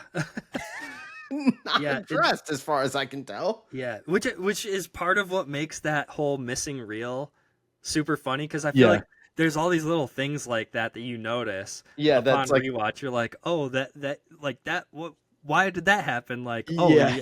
and you can just always explain it away with the missing reel. So the missing reel comes up with Freddie Rodriguez and Rose McGowan's characters having like a sex scene, and I mean it's kind of hot, for like there's no nudity, but it's like Yeah, it's a lot of skin being shown, and but it cuts off and it kind of melts away, and I guess there's just like an insinuation that the projectionist just was like taking this for himself or something. I don't know, but yeah, that's when it cuts to the missing reel, and it's pretty great. But yes, then it jumps back to us being back in the action. We've got our group. They're heading to the military base. It all builds up to like the Tarantino stuff that we talked about already. But one of the other great, hilarious parts of the movie is when Abby just has his head blown off out of nowhere. yeah, And like one of my favorite lines, Cherry just saying, "I don't suppose anyone else here is a biochemical engineer." yeah. That's great. Yeah. It's cool that they did a lot of practical effects too because that was done practically. I watched a little featurette where they were explaining how they did some of those special effects, and that one was one where they literally, if you watch really really closely, you can see it a couple times. You can see it in Tom Savini's death too, Yeah. where it cuts like during some fast movement from the person to like a mannequin basically. Oh Um, yeah. so they did that When with Tom Savini, where he gets like ripped apart, yeah, and again where Abby gets his head blown off, which I thought was cool. for sure. That's like kind of the last hilarious part in my mind, but it's so good, and then there's just a bunch of action. So Planet Terror, I always get a little bit of in this section of the movie. I, I I always get a little bit bored with it. I think I'm just not like all the crazy gunfight stuff that's going on here. A lot of explosions, and this movie is definitely more of a like you can turn your brain off and just have For this one sure. on in the background and just see the cool moments happening over and over Which again. that is true, but I don't feel that way during the first half of it. Like I'm That's hanging true. on every Yeah. moment in the first half, the build up Yeah. stuff. That's true. Yeah. But I do like it overall. The person I saw this with in the theater, we went to like Denny's afterwards and we're talking about it, and they definitely liked Planet Terror more. I liked Death Proof more, like right out of the gate. Not that I disliked Planet Terror. I mean, I loved the whole experience, but that was definitely like the dichotomy. And I do sort of feel like I don't know for sure. One of them sold better than the other when they were released as individual, and I thought it was Planet Terror, but Yeah. I That don't wouldn't really surprise know me. that. So somebody would have to fact check that. But that was just like in my mind, I thought I remembered hearing that. I think I just always felt like I loved Death Proof in the theater, and it always felt like people were kind of a little bit more lukewarm on that. Yeah. I feel like Death Proof kind of got unfairly judged because of Tarantino's other works, Yeah. maybe. Like, because if you're comparing it to some of his other stuff that he did before this, like, you might be like, well, this is just like not a lot happens, you know? It's just like, just all talking basically up until a few, crazy moments. Yeah. Um, but it's funny that I guess apparently that was partially purposeful as well because in these Grindhouse movies, a lot of the times in the real ones, like they Yeah. would have just a ton of filler stuff and shoot just enough of the expensive action sequences and stuff, just enough to make a good trailer. Right. So I think that was at least partially just like them wanting to emulate that accurately, you know? Okay, well, we're kind of transitioning into Death Proof, so and I think we're at the logical place to do it. But is there anything else you want to make sure that you talk about for Planet Terror? No, I think we covered it. Yeah, I know we kind of just like bounced around, but yeah, like you said, like there's so much plot in this in Planet Terror that it would have been hard to go through beat by beat. Yeah, And I think the way we did it was pretty fun, just going through the characters and our favorite moments. So yeah, I'm good on it. yeah. I guess the ending is kind of fun because they end up in like Mexico or whatever, and Yeah, everyone's kind of in scantily clad clothes, and yeah, Cherry she leaves pregnant with Elray's uh-huh. baby, because he never misses, Yeah, and um. yeah. you know it is kind of like a fun ending, but it's definitely like weird from like where you started to where you end. Yeah, yeah. Another fun fact too about the making of the movie is apparently the whole cast thought that they were going to get to go to Mexico because that whole setting is like a real thing. Like there's those big like I don't know what you call them like castles or whatever on the beach is like those Yeah, exist in real life. yeah. But all the shots of the cast were just done on a green screen with like with like a big fake beach built. So I Yeah. guess they were all upset when they realized that they weren't going to actually get to go shoot it. And Robert Rodriguez was kind of joking about it in the making of, like saying like, "Oh, sorry guys, I'm the only one that gets to go and shoot this." But they had to save money because they shared a budget apparently. Death Proof and Planet Terror, which makes sense. I mean, Yeah. it was in theaters as one thing, so Well, and look, I mean, this at the time felt like this just fun project for Tarantino and Robert Rodriguez that people would be like, is there like an appetite for this? And the answer was no, there's not really. I mean, there is, and it's people like you and me. yeah. Like, I was surprised. Like at the time when this came out, I was not paying attention to like box office numbers or whatever. So in my world, this was a hit. Like I yeah, loved it.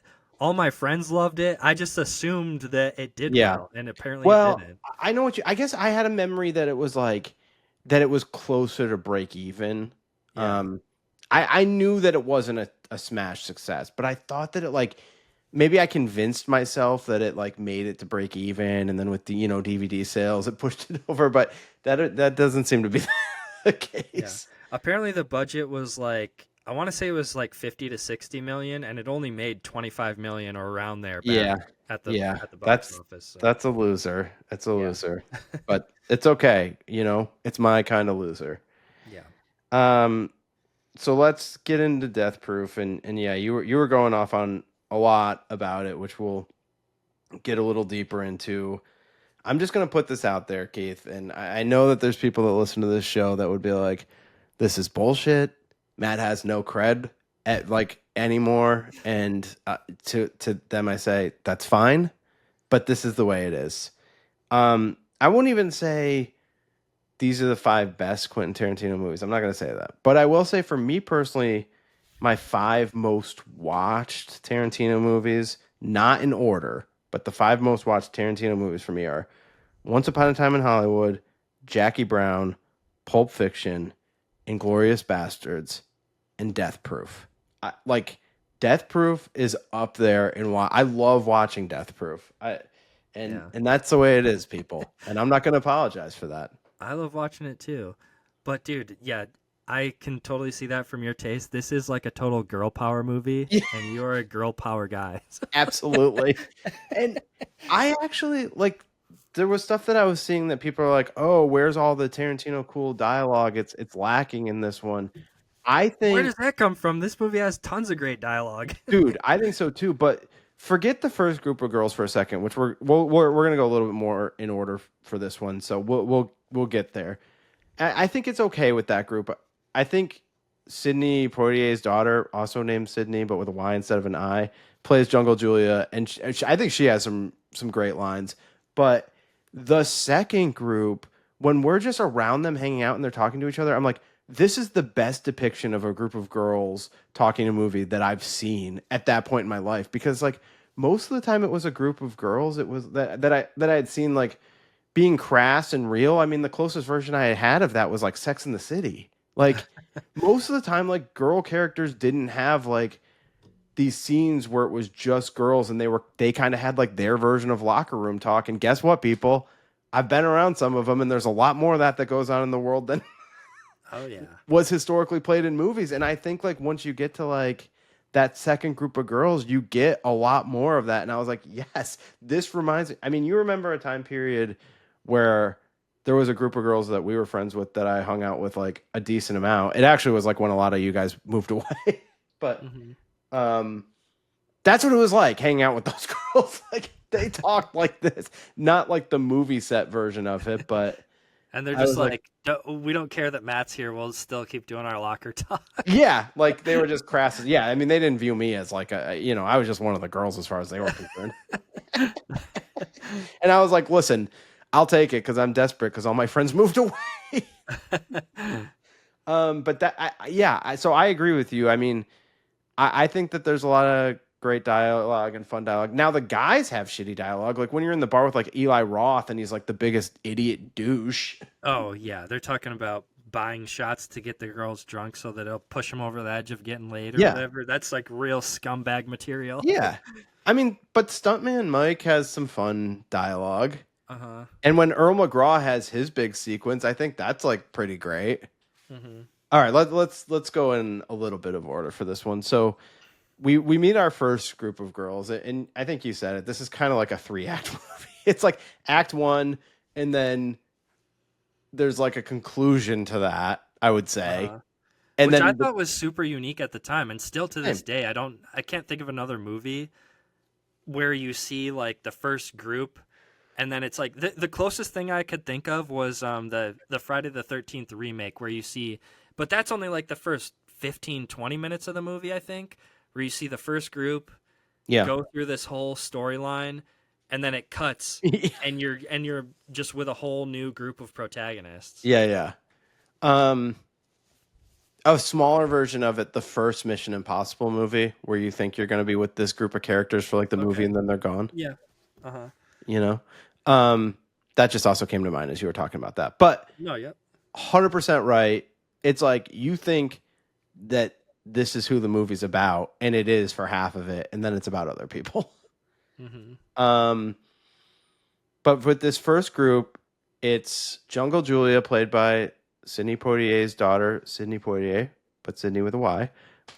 Also a big character. Her dad, a big character in that book, Pictures at a Revolution, because he was in both In the Heat of the Night. Just incredible movie that I just rewatched the other day. Have you seen In the Heat of the Night? I've not. Oh, it's good. They call me Mr. Tibbs. Like, just so good. And he's also in Guess Who's Coming to Dinner. So he's like heavily involved in that book. But she's a lesser known actress to me. She's been in stuff, but this is the main thing that I know her in. And she plays like a radio host.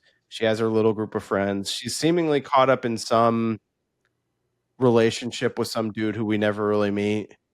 One of the fun things about this is cell phones is kind of a big part of the mix, even though like you watch it and you feel like it's older, but it actually is taking place like real time, present time. It was like right, like 2006, 2007 was like right around the cusp of when people started getting iPhones, I think, right? Yeah. So all the text messages and stuff you see here are like old Blackberries or something. Yeah, it's like people are using like T9, which I never understood how to use. There's a couple scenes where you see it where somebody's sending messages and then you see the bar going like sending message and it's like bouncing back and forth and you're like waiting for a few seconds for the message to go through. Yeah, yes. So she's got her little crew, mainly the one that they keep calling Butterfly, is sort of a big part of the story. Someone that my parents recognized immediately. I think my dad said that she was on like NCIS New Orleans or something. I'm like, okay. Is this the Vanessa Ferlito character? Yeah, I think so. Is that Butterfly? I think so. Arlene. Okay. Yeah. Yeah. So, yes, my mom was like, I recognize her, but I don't know from what. And my dad said NCIS New Orleans or something, or CIS. I mean, she has a very striking face. Yeah. Very recognizable, but I looked at her filmography and I didn't really notice too much else Yeah. that I knew of. So it's a familiar tale at this point. One that is, I would say, we're used to. Doesn't this?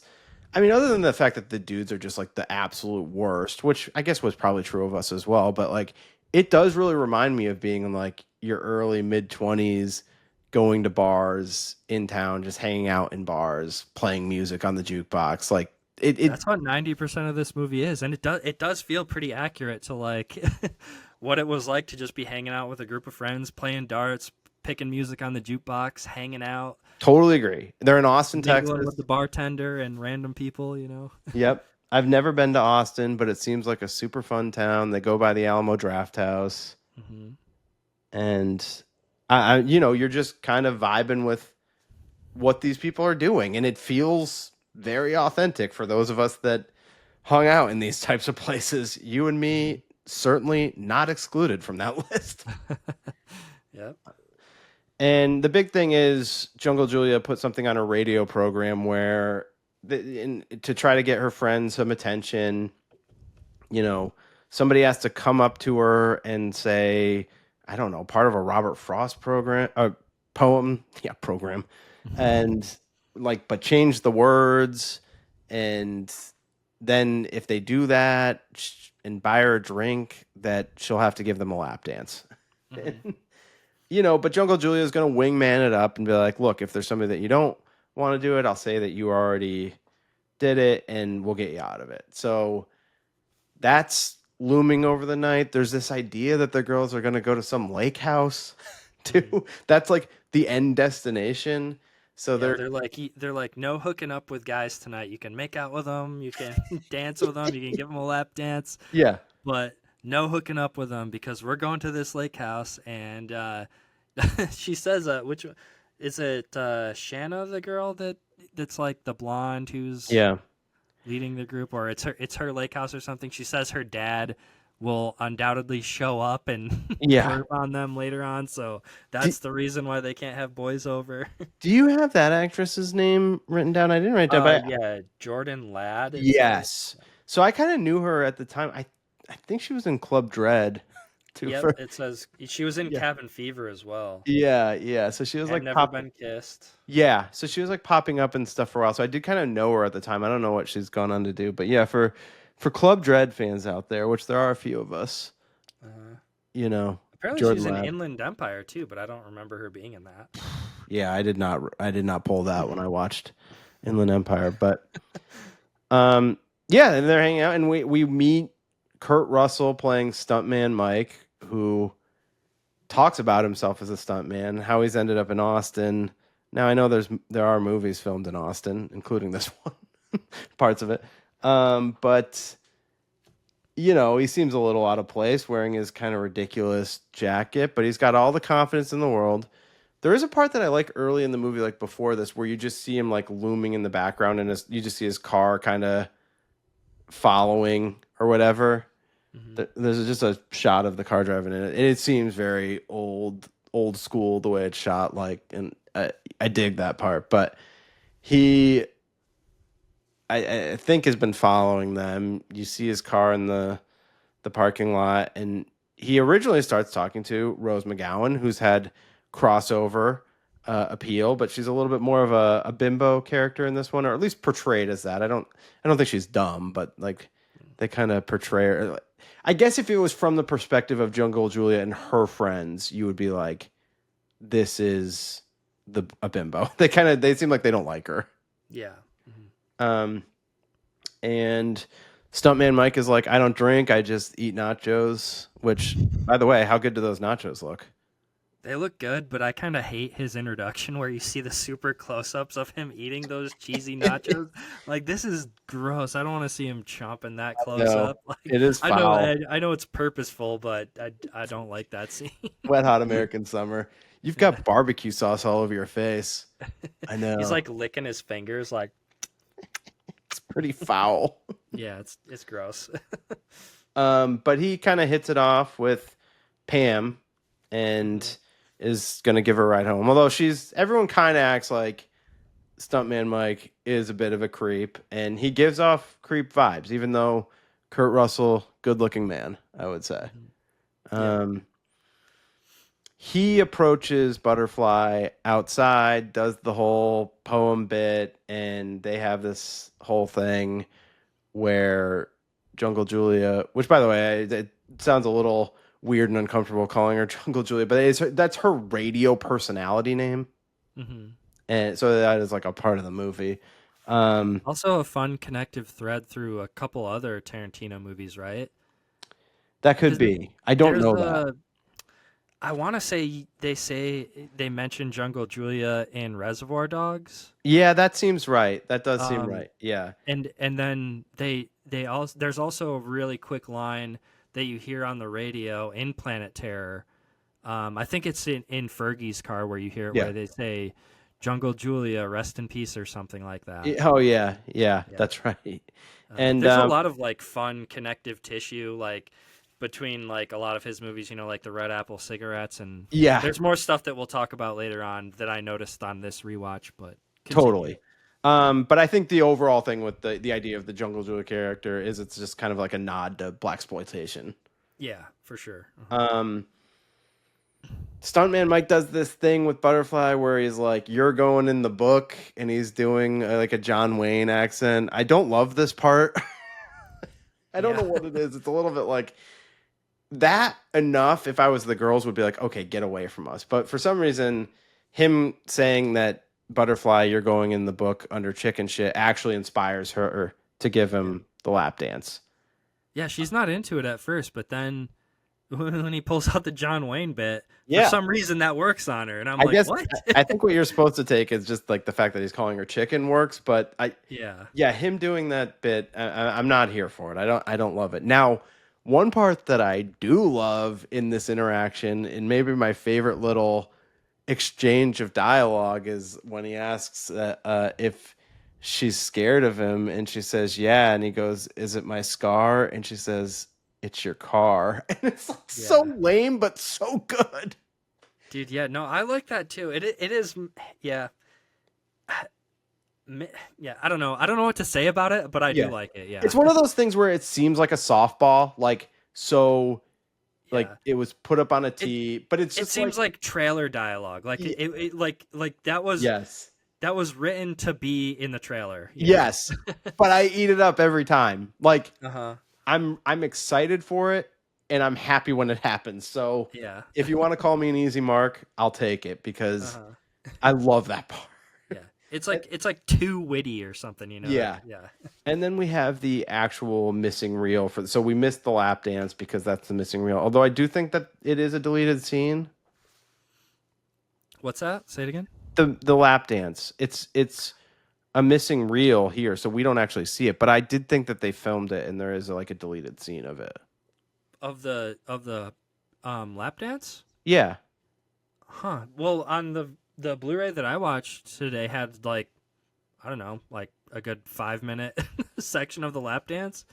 That's the only version of the movie that I've watched in Okay. several years too. So maybe I've been watching like an uncut version or something. You might have an extended cut Yeah, I don't. because it's I can't definitely really remember when I had the DVD if that part was okay. cut out, like, or how much of it you see.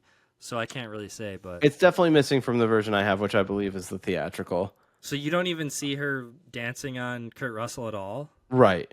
Okay, so yeah, the Blu-ray that I have must just be the uncut version. And then it cuts to them in the parking lot where he's going to give Pam a ride home, and he has like a little exchange with them. Maybe there's like a little bit of flirtation with Butterfly still, but ultimately everyone thinks that he's going home with Pam. Hmm.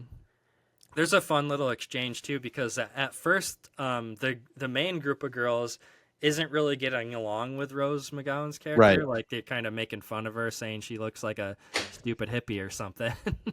But then it seems like they've kind of made friends after the whole lap dance situation. Yeah, well, I guess it's one of those galvanizing moments in a bar. You've been a part of them. Yeah. I mean, everybody gets it. In the uncut version, you see Rose McGowan sitting there watching the lap dance happen, and she's kind of like dancing along with it, like she's into Okay. it. She thinks it's cool. So Yeah. All right, good. Well, this actually worked out. I'm glad that we were able to watch both versions between the two Yeah. of us. Um, this is where the movie kicks into gear because, and I actually think this part is executed great. Like the whole bit of dialogue where he gets her in the car, it's a death-proof car, for the driver, not for the passenger. But when they go to pull out of the parking lot, and he's like, "Which way are you going, left or right?" And I think she says right. But he's planning on following the other group of girls so that he can kill them. And he gives that whole little line about like, well, that's a shame because we could have gone for a while before you realize something's wrong. Now you're going to know something's wrong immediately. And then he starts driving like crazy. That's probably the scariest dialogue moment for him in the whole movie, I think. Like Yeah, he delivers it perfectly. he actually channels like a real like slasher movie killer in this moment, I think. Yeah, yeah. And then there's another moment later on where when he's like, or it happens like pretty much right after this, I think, where he says something along the lines of like, well, I told you that this car was death proof, but in order to, reap those benefits, you got to be sitting where I am. Yeah. Which is also the way he delivers it is very creepy. Yeah, how horrific is that seat that the passenger has to sit on? Oh yeah, he has to like stick it in the tube. Like there's definitely no seatbelt there.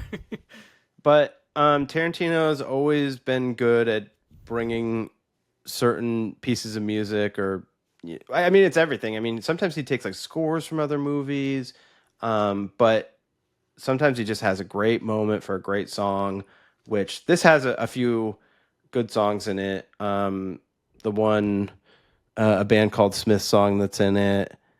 But this moment where Jungle Julia calls into her own radio station seemingly and requests that they play Hold Tight by Dave D, Dozy, Beaky, Mick, and Tish, which is a crazy band name. I mean, this is a song that I still will blast when I'm like cruising. Like this is a great cruising song, but she does the whole little piece of dialogue about how Pete Townsend, almost left the Who to be in this band or whatever, which I don't know if that's true. I've never like fact checked that, but I just assume there's some like lore to that to be included. But this is such a great song, and they're all rocking out in the car, and it leads to him, running his car into their car head first, and you get like the replay of how each character is killed in that car crash. What do you think of this? Some of the coolest editing for sure. Like just the way it plays out. Like you said, it keeps repeating itself. So you see Jungle Julia's leg get like severed. Which that's coming. The whole time that her leg is hanging out that window, you're like, I know this bitch is gonna lose this leg. And then I love when you see the tire go over the driver's face. I think that's like another character that's you don't even really know her name, I don't think. It's just one of their friends. Their drug dealer that came and gave them weed or something. Yeah. Well, it's Butterfly that gets like it really bad, like the tire. Oh, maybe I'm mixing those up. Yeah. But yeah, you get to see in gruesome detail how each one of them kind of dies from this, and it's the way it's cut together is really cool. It's definitely over the top violence, but this is like the Tarantino violent moment of the movie. Yeah. More so than anything else that follows, I would say. For sure. So then we jump ahead 14 months later, and I think Tennessee now. Although when I was watching with my parents, I thought that they were still in Austin, that he still hung in the Austin area. I don't know, but I guess it is in Tennessee or whatever. I guess it doesn't really look like Texas. I mean, they're in the hills. I don't know that they actually filmed it in Tennessee either. It kind of looks like California, but I do want to mention I like the little interaction that Michael Park's character has. That's right. In between that, right before it cuts, because it ends on a really cool line where he's kind of debating whether he should like look into this farther, because he knows, or at least he has a very strong idea that this was vehicular like murder, basically. Yeah, it's but suspect. He ultimately decides to not look further into it, and I'm forgetting like the exact lines he says or something, but he's like, at the very end, right before it cuts, which is a really cool cut, he says something about, I'll be damn sure it never happens in Texas again.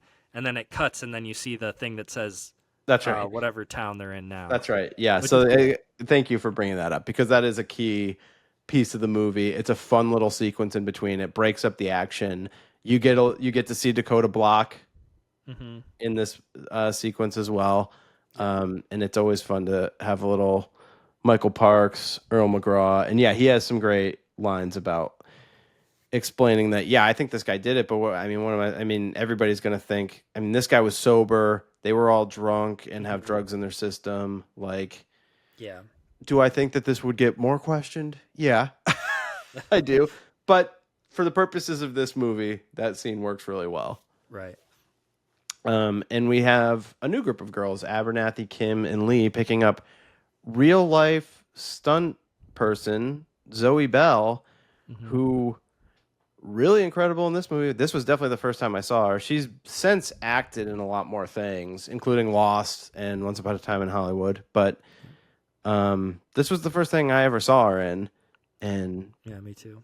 boy, does she deliver. But you immediately get in with this group of girls. So they all work in movies, and there's a lot of fun dialogue about that. But I just am so in on this group right away. When they're in the little diner, it kind of seems like a little bit of a flashback to Reservoir Dogs, except with these Dude, girls. exactly. Yeah, I Yeah. was gonna say I don't think I noticed until maybe this viewing of it, but that whole conversation, it's so impressive, the camera work and the Yeah. acting, because it's one very long take. Did you notice that? Yes. Yeah. And Insane. he's sitting in the diner, so you get a snapshot of him, and you're like, all right, well, we know where this is heading. But Hmm.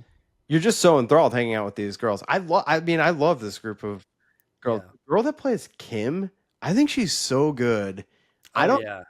I don't know what else she's in. If you do a quick peek, I mean, she's had a I'll look her full up real quick. full acting career, like she's regularly working, but I don't really know her from a lot of other stuff. But I think she is so good in this, and Rosario Dawson is good too. But I really love the girl that plays Kim, and then So Mary her name Elizabeth. is Tracy Toms, Yeah, THOMS, yeah. and her two other biggest credits are Rent and The Devil Wears Prada. Okay, so I haven't seen Ren, Yeah. and I don't remember her from The Devil Wears Prada, Yeah. but I just think she's really good in this. And then Mary Elizabeth Winstead plays their other friend Lee, who's like dressed like a cheerleader most of the time. Hmm. Um, but she would go on to be Ramona Flowers in Scott Pilgrim versus the World. She's probably like the least interesting of this group, but Yeah, and she kind of gets left in the background at a certain point. yeah, She's yeah. left to entertain the guy who owns the car, So Jasper.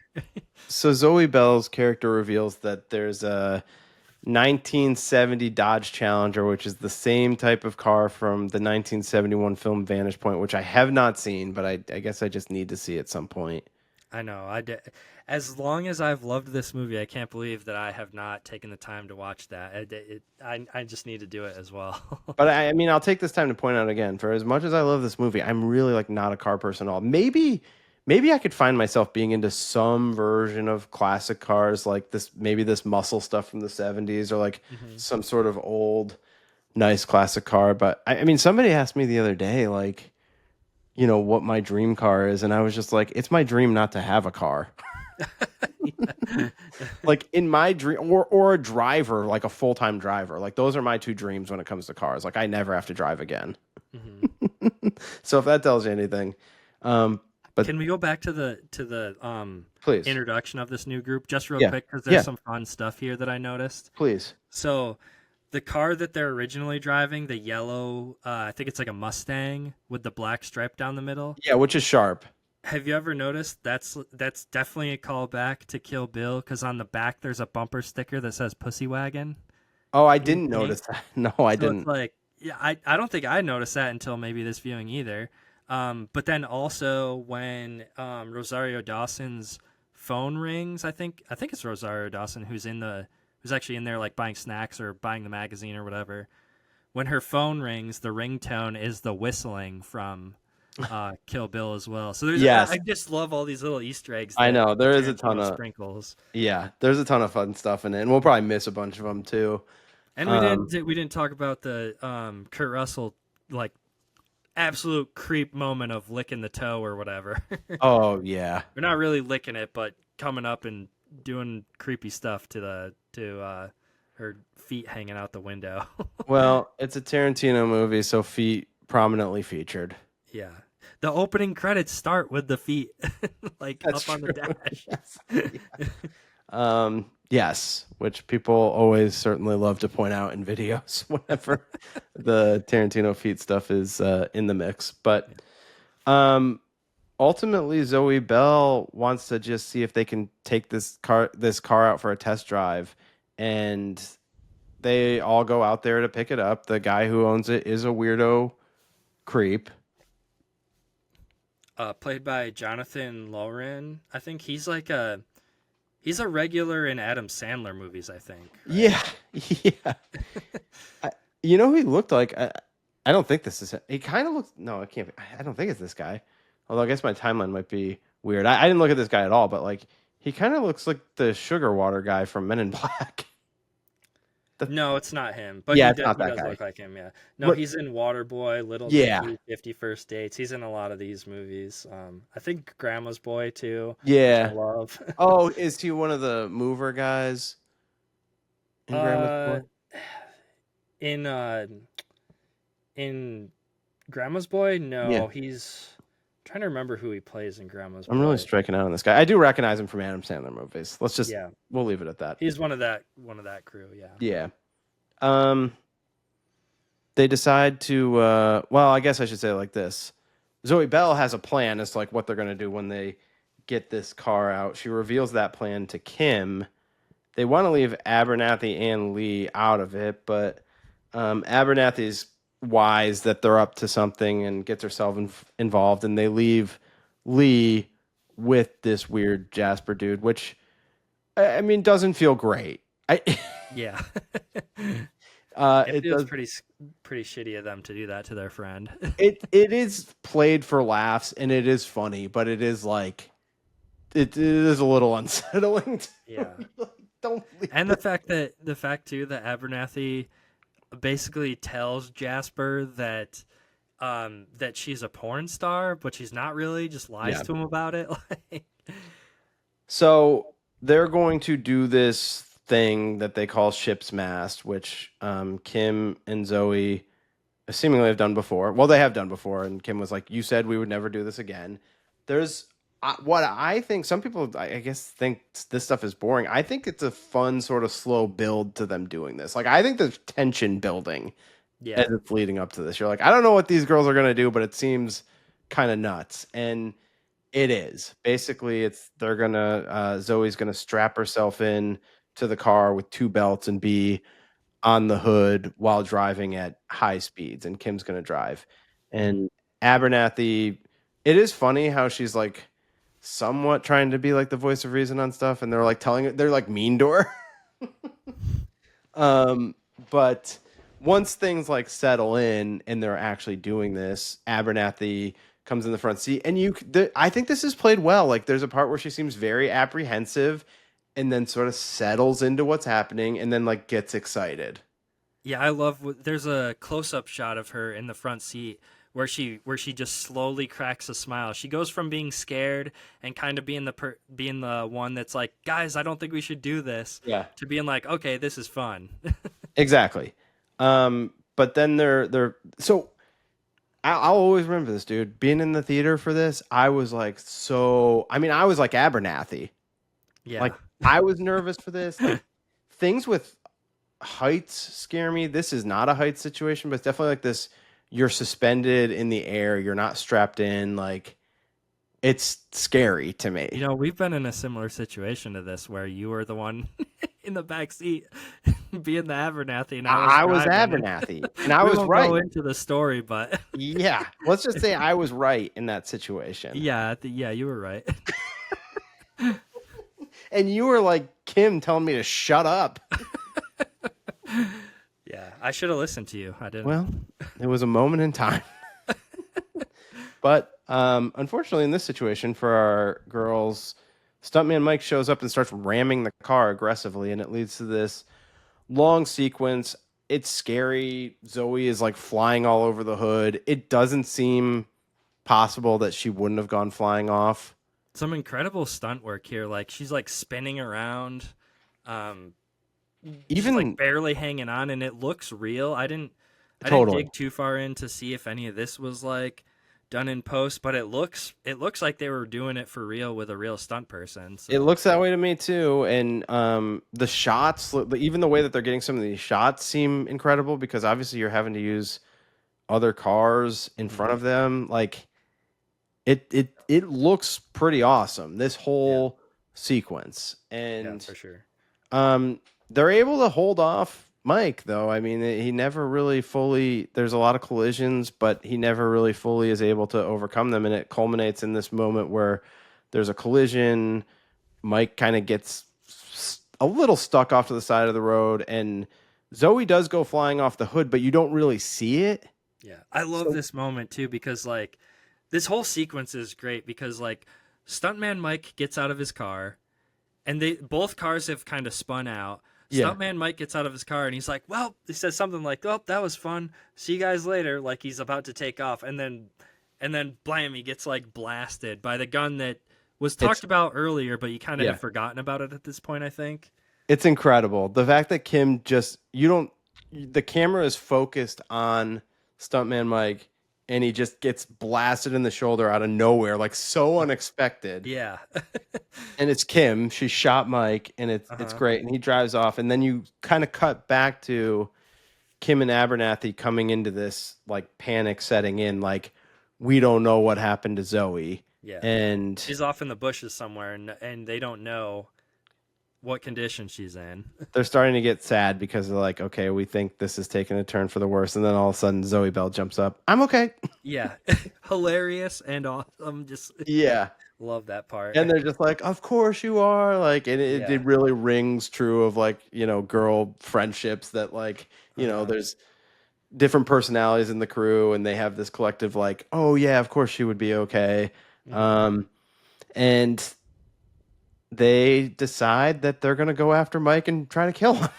Yeah. Like, I love how she gets back in the car too. She starts to go back towards the car and then she's like, "Wait a second." She sees like this pile of rubble and she goes over and grabs this big lead pipe. And yeah, then she yeah, basically straddles the door and rides it like she's going to go into a jousting thing or something with him.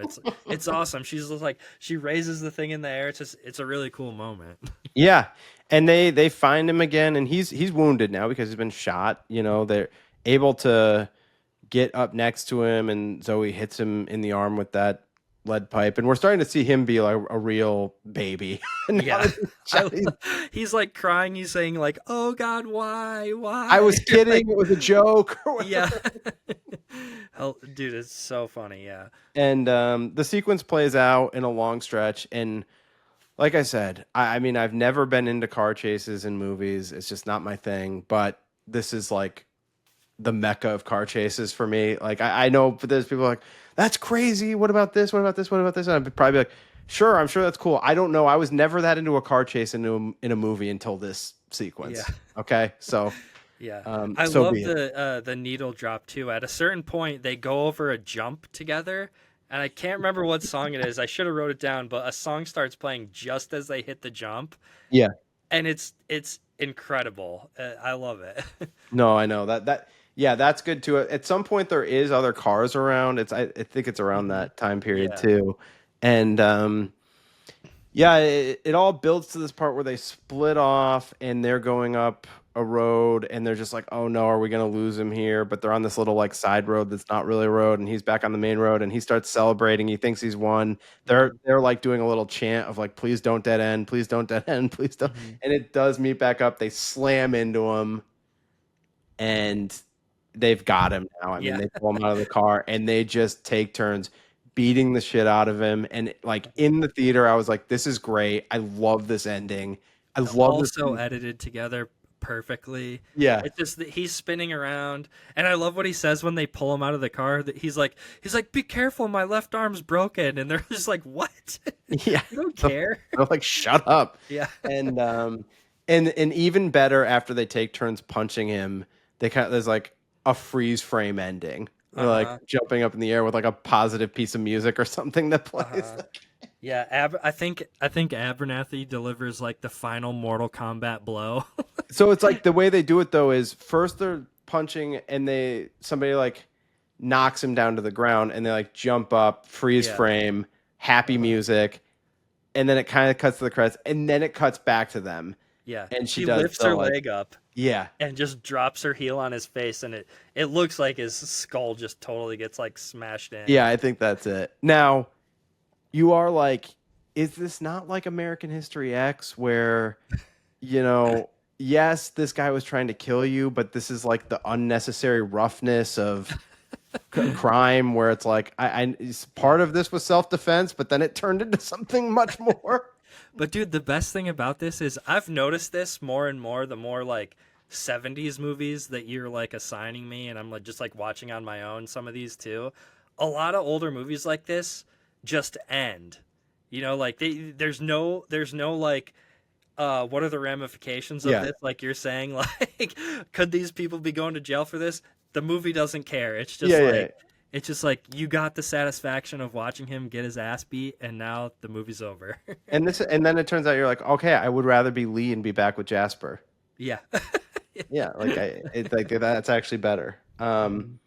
But it even has kind of a fun credit sequence where it's showing like random pictures of girls who it's like seemingly were like his victims or whatever. Like that's sort of I didn't unexpected. totally. I wasn't into that really, but Well, I thought it was just kind of fun because it's like that. It was just like an unexpected way to have the yeah, credit sequence be. it just seemed random to me. But it's okay. It is random, but I guess the question is it? Do you like it being random or do you not like it being random? And it sounds like we're on Yeah, either side of that. that's okay. We can Yeah. disagree on some things. I actually thought so. I'm glad that you like Death Proof this much. I was kind of thinking you were going to be a big Planet Terror guy, but not as much on Death Well, Proof. initially I was like back in 2007 when this came Yeah, out. I was I probably had that memory. I probably yeah, have I that. was definitely more into like the George Romero zombie type stuff Yeah. than the dialogue driven, kind of more slow paced. But there's definitely a lot of cool action and stuff in this. But For like sure. you said, I'm not a big car guy either, and I definitely wasn't back in 2007 either. So I was more of a Planet Terror guy back then. But I think now I've definitely come more over into your camp where I just think overall, Death Proof is a better movie. Well, you and me then. We'll go down on that note. Ed, do you have anything else on Grindhouse before we get out of this? It was a long one. No, yeah. I kind of wish that this would have like sparked some sort of movement to get more double features like this made, but it definitely I don't think it did really. It was a really fun idea, and it's kind of a bummer that it was just like a snapshot of time. But it is cool that it happened. You Yeah, know, yeah. I they can't did think of talk about. another. Have there ever been another thing where like the studio like released a double feature like this? Like I can't think of something. Nothing comes to mind. I know that there was at one point it was like being talked about like, well, if Edgar Wright does Don't and um, Eli Roth does Thanksgiving, they could do that as like Grindhouse too. But that never came to be. And then Eli Roth eventually just does Thanksgiving, which was fun. I thought like, Hmm. I think I still had Thanksgiving as like in my top 10 for that year. It was probably like 10, but it was still like a fun like day at the theater. I Yeah, thought. I'm a fan of Thanksgiving. I think it's Yeah. good. I think it's getting a sequel too, so Oh, fun. can look forward to that. Um, one thing about the trailers that I should mention: the Rob Zombie Werewolf Women of the SS when they do the cast, and it's like Mhm. and Nicolas Cage as Fu Manchu. Yeah, they wouldn't do that now. No, but yes, of course, for all the right reasons. But it was a hilarious, unexpected moment at that time. Yeah. Yeah. So that trailer is funny. I mean, the whole bit with the trailers was good. Yeah. I think when we get done, I haven't watched those trailers in like years, so when we're done recording, I'm going to go on YouTube and watch them again. Very good. All right. Well, that's Grindhouse. Okay, it's time for homework, and for this episode, I asked Matt to watch a movie that I watched for the first time out of this. Great cover, by the way. Lemmings. What's that? Great cover, by the way. Just that Great picture from cover. Funny Games. Yeah, so this is the Haneke box set from Umbrella Entertainment. And I have kind of like a bummer but happy ending story about this. So I ordered this. This just got released recently. It's a very expensive box set. It has every single one of his movies other than I think the American remake of Funny Games is the only one that's missing from this. Oh, it is? Yeah. That's a shame. But if you're a Haneke fan and you want to get like his entire filmography, there's this other company called Curzon that released the box set, or it's coming out soon, that has every one of his movies, including the Funny Games remake, which is awesome. Yeah. But so my sad story is it was shipped horribly. It was in this box. The box arrived super crushed, and it obviously had to come from, I think, Umbrella is from Australia, I think is where they're based. But if you look at the box, it's like, if you're watching on YouTube, it's like the corners are kind of dinged, and Pretty rough. normally I wouldn't complain about something like that, but this box set is like the most money I've ever spent on a physical media item. Yeah. This was over $200. So the good thing is, though, I emailed them and they asked a couple questions. They were like, are any of the discs damaged? And that kind of had me worried. I was like, oh no, are they not going to replace it or give me some sort of like refund? But after I answered their questions, they said, of course, we understand, Yeah. a collector who spends over $200 on like a big box set like this probably cares about, Totally. The condition. the condition of it, and the fact that it was shipped so poorly, I was upset about. So they're sending me a new outer box though. So Good for long you. story short, that's my Yeah. my Umbrella fiasco. Hopefully they go the way of, I don't know if you saw this or keep up with other physical media companies, but that was an issue with Scream Factory and Shout Factory recently too, where a lot of people were complaining because they were mailing out their steelbooks and stuff in bubble wrap. Yeah. So a lot of people's stuff was showing up like damaged, and they finally just put out a statement this week saying that they're going to start using boxes for everything because they know that, the people buying this stuff, people like us who care about this stuff, we care about like the packaging, and we don't want it to arrive damaged or whatever. So I know. hopefully they adopt the same new policy that Scream Factory is. No. Apparently they're raising the price of to get free shipping now from Scream Factory and Shout, you have to spend $75 rather than like $50 or something. But that's a anyways, shame. that's my long Yeah. my long spiel Well, on I that. mean, look, that's really cool. I mean, if that happened to me and I got it, I would be like, ugh, this always happens to me. And then I just move on and never do anything about it. So that's great that you did that. I mean, I don't know that they would have done anything. I never reached out. I love the company. I'm a fan. I have their channel. I've had it several times. I was an original member of having their streaming channel that I have a little key tag for or something. Yeah. So I love, and I'm talking about Criterion. I love them. I've never sent them a complaint, but I'm not happy that my Malcolm X Digipack has like a crease in the side. Yeah. Dude, you should reach out. I mean, you don't have to be rude about it. I wasn't rude about it in mine. I basically just said, hey guys, like I spent a lot of money on this. I would, I wouldn't normally complain about this, but because it was so poorly packaged, no bubble wrap, it was just paper. Yeah, that's right. Paper. I was like, that's not cool. So they were cool though. They said that they're going to send me a new outer box. So if you're upset about it, I would say something. Yeah. You don't have to be rude in the email, but like, well, there's a statute of limitations on this, and you did get this 3 years ago. Oh, okay. I don't know. Yeah. Something like that. I mean, it's been some period of time now. I don't know how long, but it's years. Well, in your defense, though, I probably wouldn't have emailed about like a $20 or $30 thing either. Yeah. So I totally get where you're coming from. Yeah. So, but what did you think of Lemmings, dude? So like I said, I got Criterion Channel again, and I'm so happy to have it. But one of the collections that they have up there right now is a Haneke collection. So when you assigned this to me, I was like, well, because you said you watched it, and you were like, well, it might be hard to watch. And I was like, well, I think I'm going to get Criterion Channel again. And you're like, well, don't get it again just for this. And I was like, no, I've been wanting to get it again. I always want it. I mean, it's just, I love Criterion Channel. And they have his collection. I had mentioned on this show wanting to see more of his movies. So this was sort of a weird pick. As I scrolled through the options, it seems like there's a lot of regular feature films, and then this is like a two-parter filmed for TV thing. So I was like, I guess I would have expected you to assign me something that seemed like more like a straight normal movie, but I was like, okay, I'm down. Keith wants it to be Lemmings.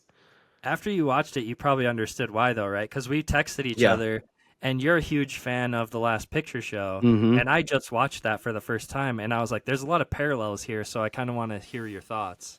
Yeah.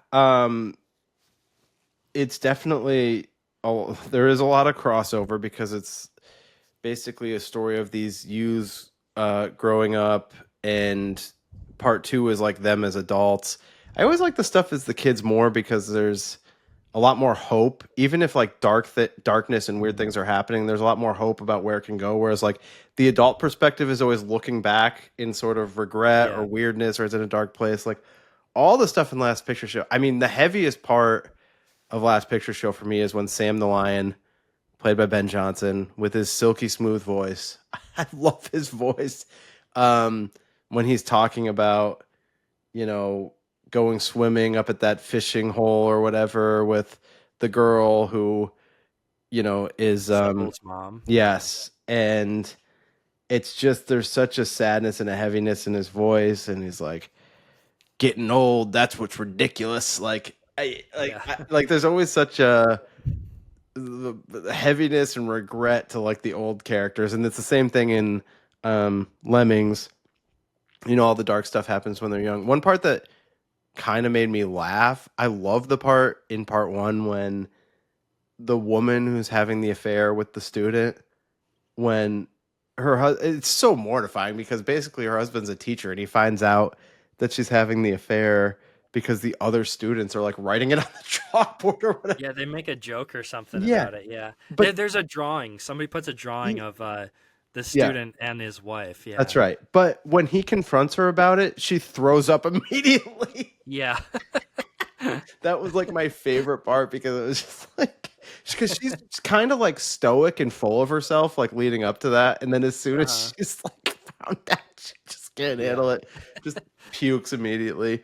Um, but yeah, I mean, it was interesting that you watched Last Picture Show and this right around each other because, yeah, there is definitely a lot of like similarity in the storytelling and kind of like what's going on with these characters over a period of time. I'm trying to remember what country is this that this takes place in? I think it's like Sweden, maybe. I don't think that's I don't right. know, somewhere in Europe. Um, yeah, Oh, Austria. Is it yeah, Austria? Austria. Yeah, yeah, There we go. And part of it is like the parents grew up in the first one. It's like the parents that were growing up during the war. yeah. So, or So were, their lives are pretty rough, and yeah, then it it it does have some interesting dynamics where it's kind of like the older people, the parents, kind of don't want to give the younger people credit for having a rough time of it on their own, yeah, and the younger people are kind of like fighting to be recognized as like, okay, just because we didn't go through the same stuff you went through, which was awful, like World War II and stuff, like the stuff we went through is still bad, basically. Like, totally, totally. And it is like a generational difference thing. But then in the second movie, it kind of seems like they're becoming more like how their parents were. yeah, I think that's like kind of the point of it, Yeah, though. It's like just this cycle of like when you get, I feel like Haneke is a pretty cynical director, yeah, and I haven't seen all of his movies yet. Obviously, I've only seen a couple of them, but same. they're pretty dark, pretty cynical, and yeah, it has a similar feeling of that. Just like the older you get, the more cynical you get, the more negative everything is. And you watched part two also, Yeah, right? right, right. Which is very dark. Yes, agreed, agreed. I mean, the first one ends on a dark note. It's also, by the way, the other movie that features a romantic train to Austria Uh, or Vienna. They're going to Vienna or whatever. I know. I was thinking about the Before trilogy a Yeah, little bit too. I'm like, oh wow, that's interesting crossover too. Especially the ending, because the way the part one ends is kind of romantic in a way. I, Like you see the two characters. I think it's Christopher or something. I yeah, don't remember their names. Christian maybe. there's definitely some But optimism in that part, even though they're coming out of yeah, like a dark period. There's like a little glimmer of yeah. hope with those two on the train. hmm Um, There's so much you could probably go into with this movie that we don't really want to take the time to do now. for But sure. Yeah. Also, really like of all the movies that we talked about in this episode, most of them being kind of grindhousey, exploitation-y. This movie, not that. No, definitely not. But it was a good fit, and I'm glad it got us a chance to at least talk about Last Picture Show like a little bit because Yeah. obviously I reference it a lot. So it's good to know for the listeners that you have watched it and you don't hate it because you know that I wasn't going to be able to live with myself if that was the case. And Yeah. before we transition, I didn't show my Grindhouse double feature Blu-ray, and it, you know, this being a physical media podcast, I mean, kind of bare bones, but still. The day that this was available at Best Buy, I went and got it because I had been waiting for this to be released like this, and I wasn't really buying physical media at the time. It was when I was sort of like, I'm just doing Netflix streaming from here on out. Like, Yeah. I've spent so much money on physical media. Meanwhile, like now I've like blown that way out of the water from whatever it was back then. But I really wasn't buying much. But when they put this out, I was like, I'm buying that. Yeah. I still don't own that. I should get it, even though I already own the movies in another form. I would like to have. Does it give you the option to like watch them back to back with the trailers in between and stuff? Yeah, you can watch the Okay. whole See, thing or that's just cool. yeah. I need to get that now. It's probably pretty cheap to pick up now. I'm sure. So I assigned you a Charles Bronson movie, and I have the indicator copy. The name of it is Breakout. What stands out to me, I mean, obviously, like you kind of know what you're getting in a Bronson movie, but stands out. There's a few things that stand out to me about this one. It's interesting that um, Robert Duvall and John Huston are both in it, but like Charles Bronson is the star. Yeah. Um, so that's kind of fun. It's like based off a real life story. Like something similar happened with like a businessman and his son was in, I don't know, another country. And apparently Okay. they did helicopter him out of there. And it was one of those things that both governments kind of turned a blind eye to. I don't know. I just read this on the movie's Wikipedia, so I don't know how legit it all is, but like, and at this point I question anything that's written on the internet, but it does seem like there was some truth to the story. And one of the things that it gets credit for is the helicopter sequences because like at this time there were a lot of like Bond movies and stuff like that that were doing stuff that like looked very much on a stage with props and stuff, but they used like real helicopters in a lot of the Yeah. sequences here. So what did you think of Breakout, Keith? I mean, I thought it was pretty fun for what it was. Totally, yeah. I mean, it's an interesting take on a breakout movie. I'm trying to think of other like escape from prison movies, like The Great Escape. I love that Yeah. movie, and there's some others that I've seen in the past, but this was like kind of an interesting one because like so Charles Bronson's character, he gets hired by the wife of Robert Duvall. Yeah. His character, her name's Jill Ireland, Anne Which I Wagner. think was Was freaking Bronson's Bronson's. wife in real life, right? Yeah. Yeah, that was kind of cool. There is But yeah, some there's like a weird dynamic there where yeah. like you can tell that Duvall's wife still loves and cares about him, obviously, but then she kind of starts falling for Bronson's character, Which look, I get it. which is kind of like a weird like Well, Clint there's Eastwood also style thing. I don't know. there's some weird uncomfortableness with her and the Robert Duvall character though too. There's definitely like Yeah. implied grape. Yeah, I feel like some of that stuff felt a little bit out of place. Like, so Yeah. there's these scenes where Jay is the Robert Duvall character. He's in prison for a crime he didn't commit, and I feel like part of the like some of the bigger themes of the movie might be saying something about like the effects that would have on you if you're like wrongly accused of something. Right? He didn't commit this crime that he's Yeah. in prison for, and he's in this prison in Mexico where he's allowed conjugal visits. And it gets weird when his wife shows up. There's a couple It times does. where, like, the first time she shows up, I think he says something like, he's like, if I sleep with you, then that's me giving up or something. Yeah. And That stuff there's is a weird. But when yeah, the conjugal visit stuff that actually does play well is when they dress up Randy Quaid as a woman. yeah. Well, the reason that stuff feels weird is because the rest of the movie actually feels kind of lighthearted. Yeah, Like, I know.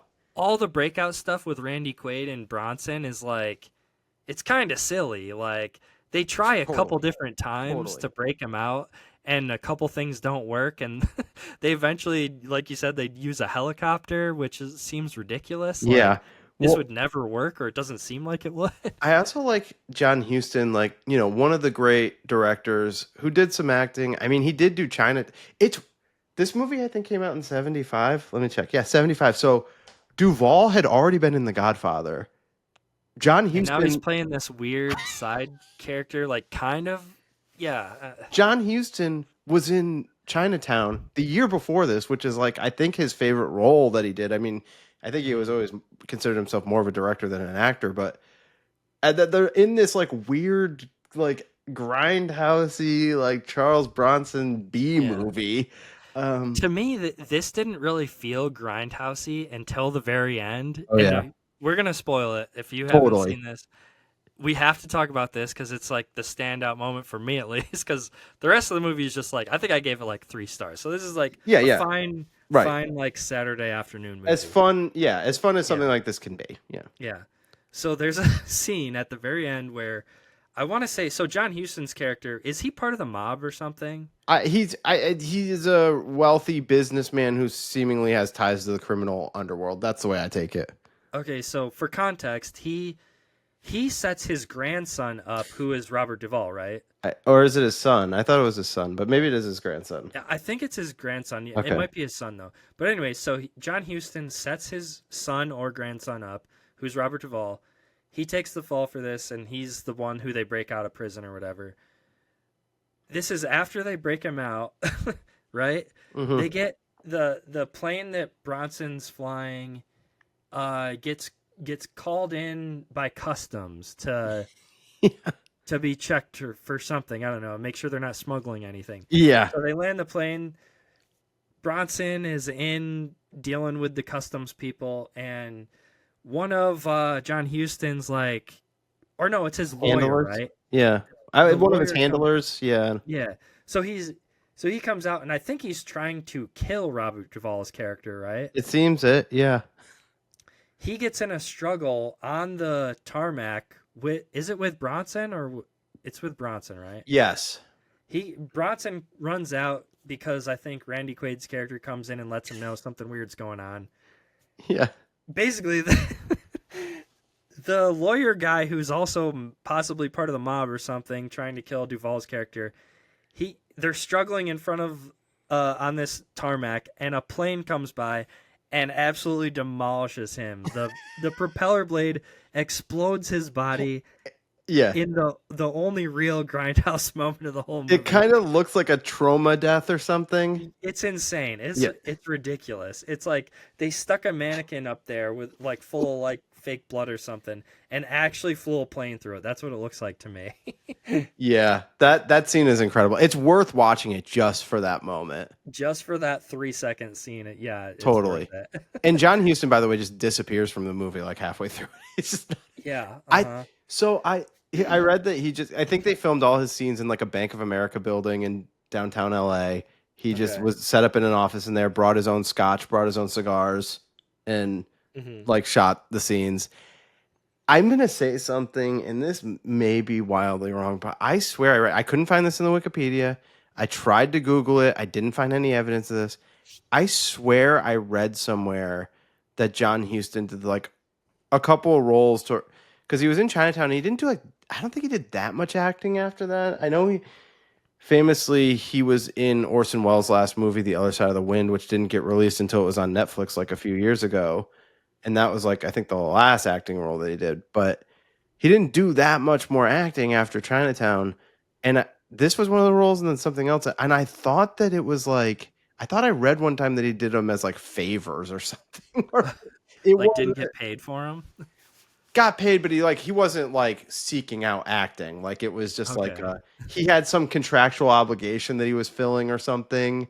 Hmm. Now I couldn't find any evidence that was true, but I swore I read that there were like 2 movies that he like didn't really care about doing, but he just did, and a Breakout was one of them. I swear I read that, but I don't know. I mean, now everything you don't know what the hell's going on. People are like arguing whether or not HBO doctored Sinners. because they're seeing a different version than they saw in the theater or something. So it's like, who the hell knows? But I don't know. I watched this, I don't know, a few years ago, and I was like, this is a good of time as any to dust it off.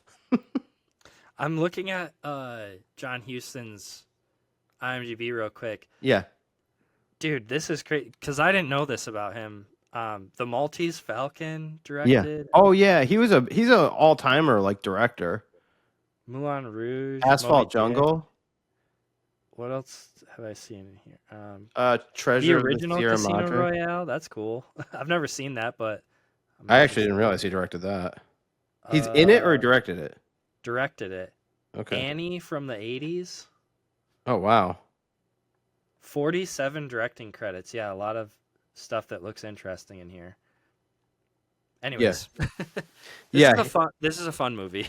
For sure. Yeah, probably the last we'll ever talk about Breakout again, but yeah. we have to mention Myrna's character real quick though.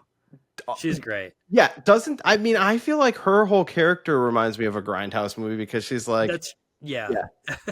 She's played by Sherry North. I don't recognize her from anything. Maybe I think I thought I read about her that at one point earlier in her career, she's older in this movie, but like at one point earlier in her career, she was one of the like studios like planned like the next Marilyn Monroe. There were like several girls that they wanted to try to make the next Marilyn Monroe, and she was one of them, and it never, took, and she didn't have like that big of a career. But I think she's super fun in this movie.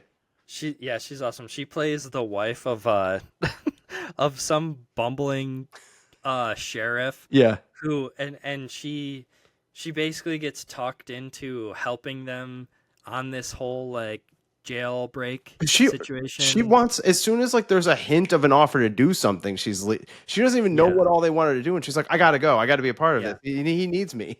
And it's funny because it's totally obvious from the beginning when you see her that she's into Charles Bronson's character, and her husband is just, I don't know if he's oblivious to it or he just like doesn't think that she would actually act on this. But then she's immediately trying to. But immediately there's a really funny scene when they're like in a hotel or something, and she's like, she asks Charles Bronson to like unzip her, and then she's just in her underwear asking him to do her basically. Yes. And then he denies it though. I was like, what are you doing? Yeah, no, it's all professional for him. Yeah, no, he's on strictly business. Yeah, no, she's a really fun character and a definitely a welcome addition to that movie that would have some grim moments if it wasn't for like her. Her and Randy Quaid both. Some good comedy. For sure. Yeah. So there's some good stuff here. There's some weird stuff too, but there's some good stuff. Yeah. Okay. Well, I think that was probably it on Breakout. This was a little bit of a slog of an episode. Yeah. But it's okay. I don't think it was a slog. It was just long. We had a fun time talking about Grindhouse. For sure. And I guess, look, I mean, it was a double feature length movie. This is a double feature length episode of the pod. Yeah. All right. You got anything else to say, Matt? No, I'm good. All right. Thanks, everybody, for watching and listening. We'll catch you in the next episode.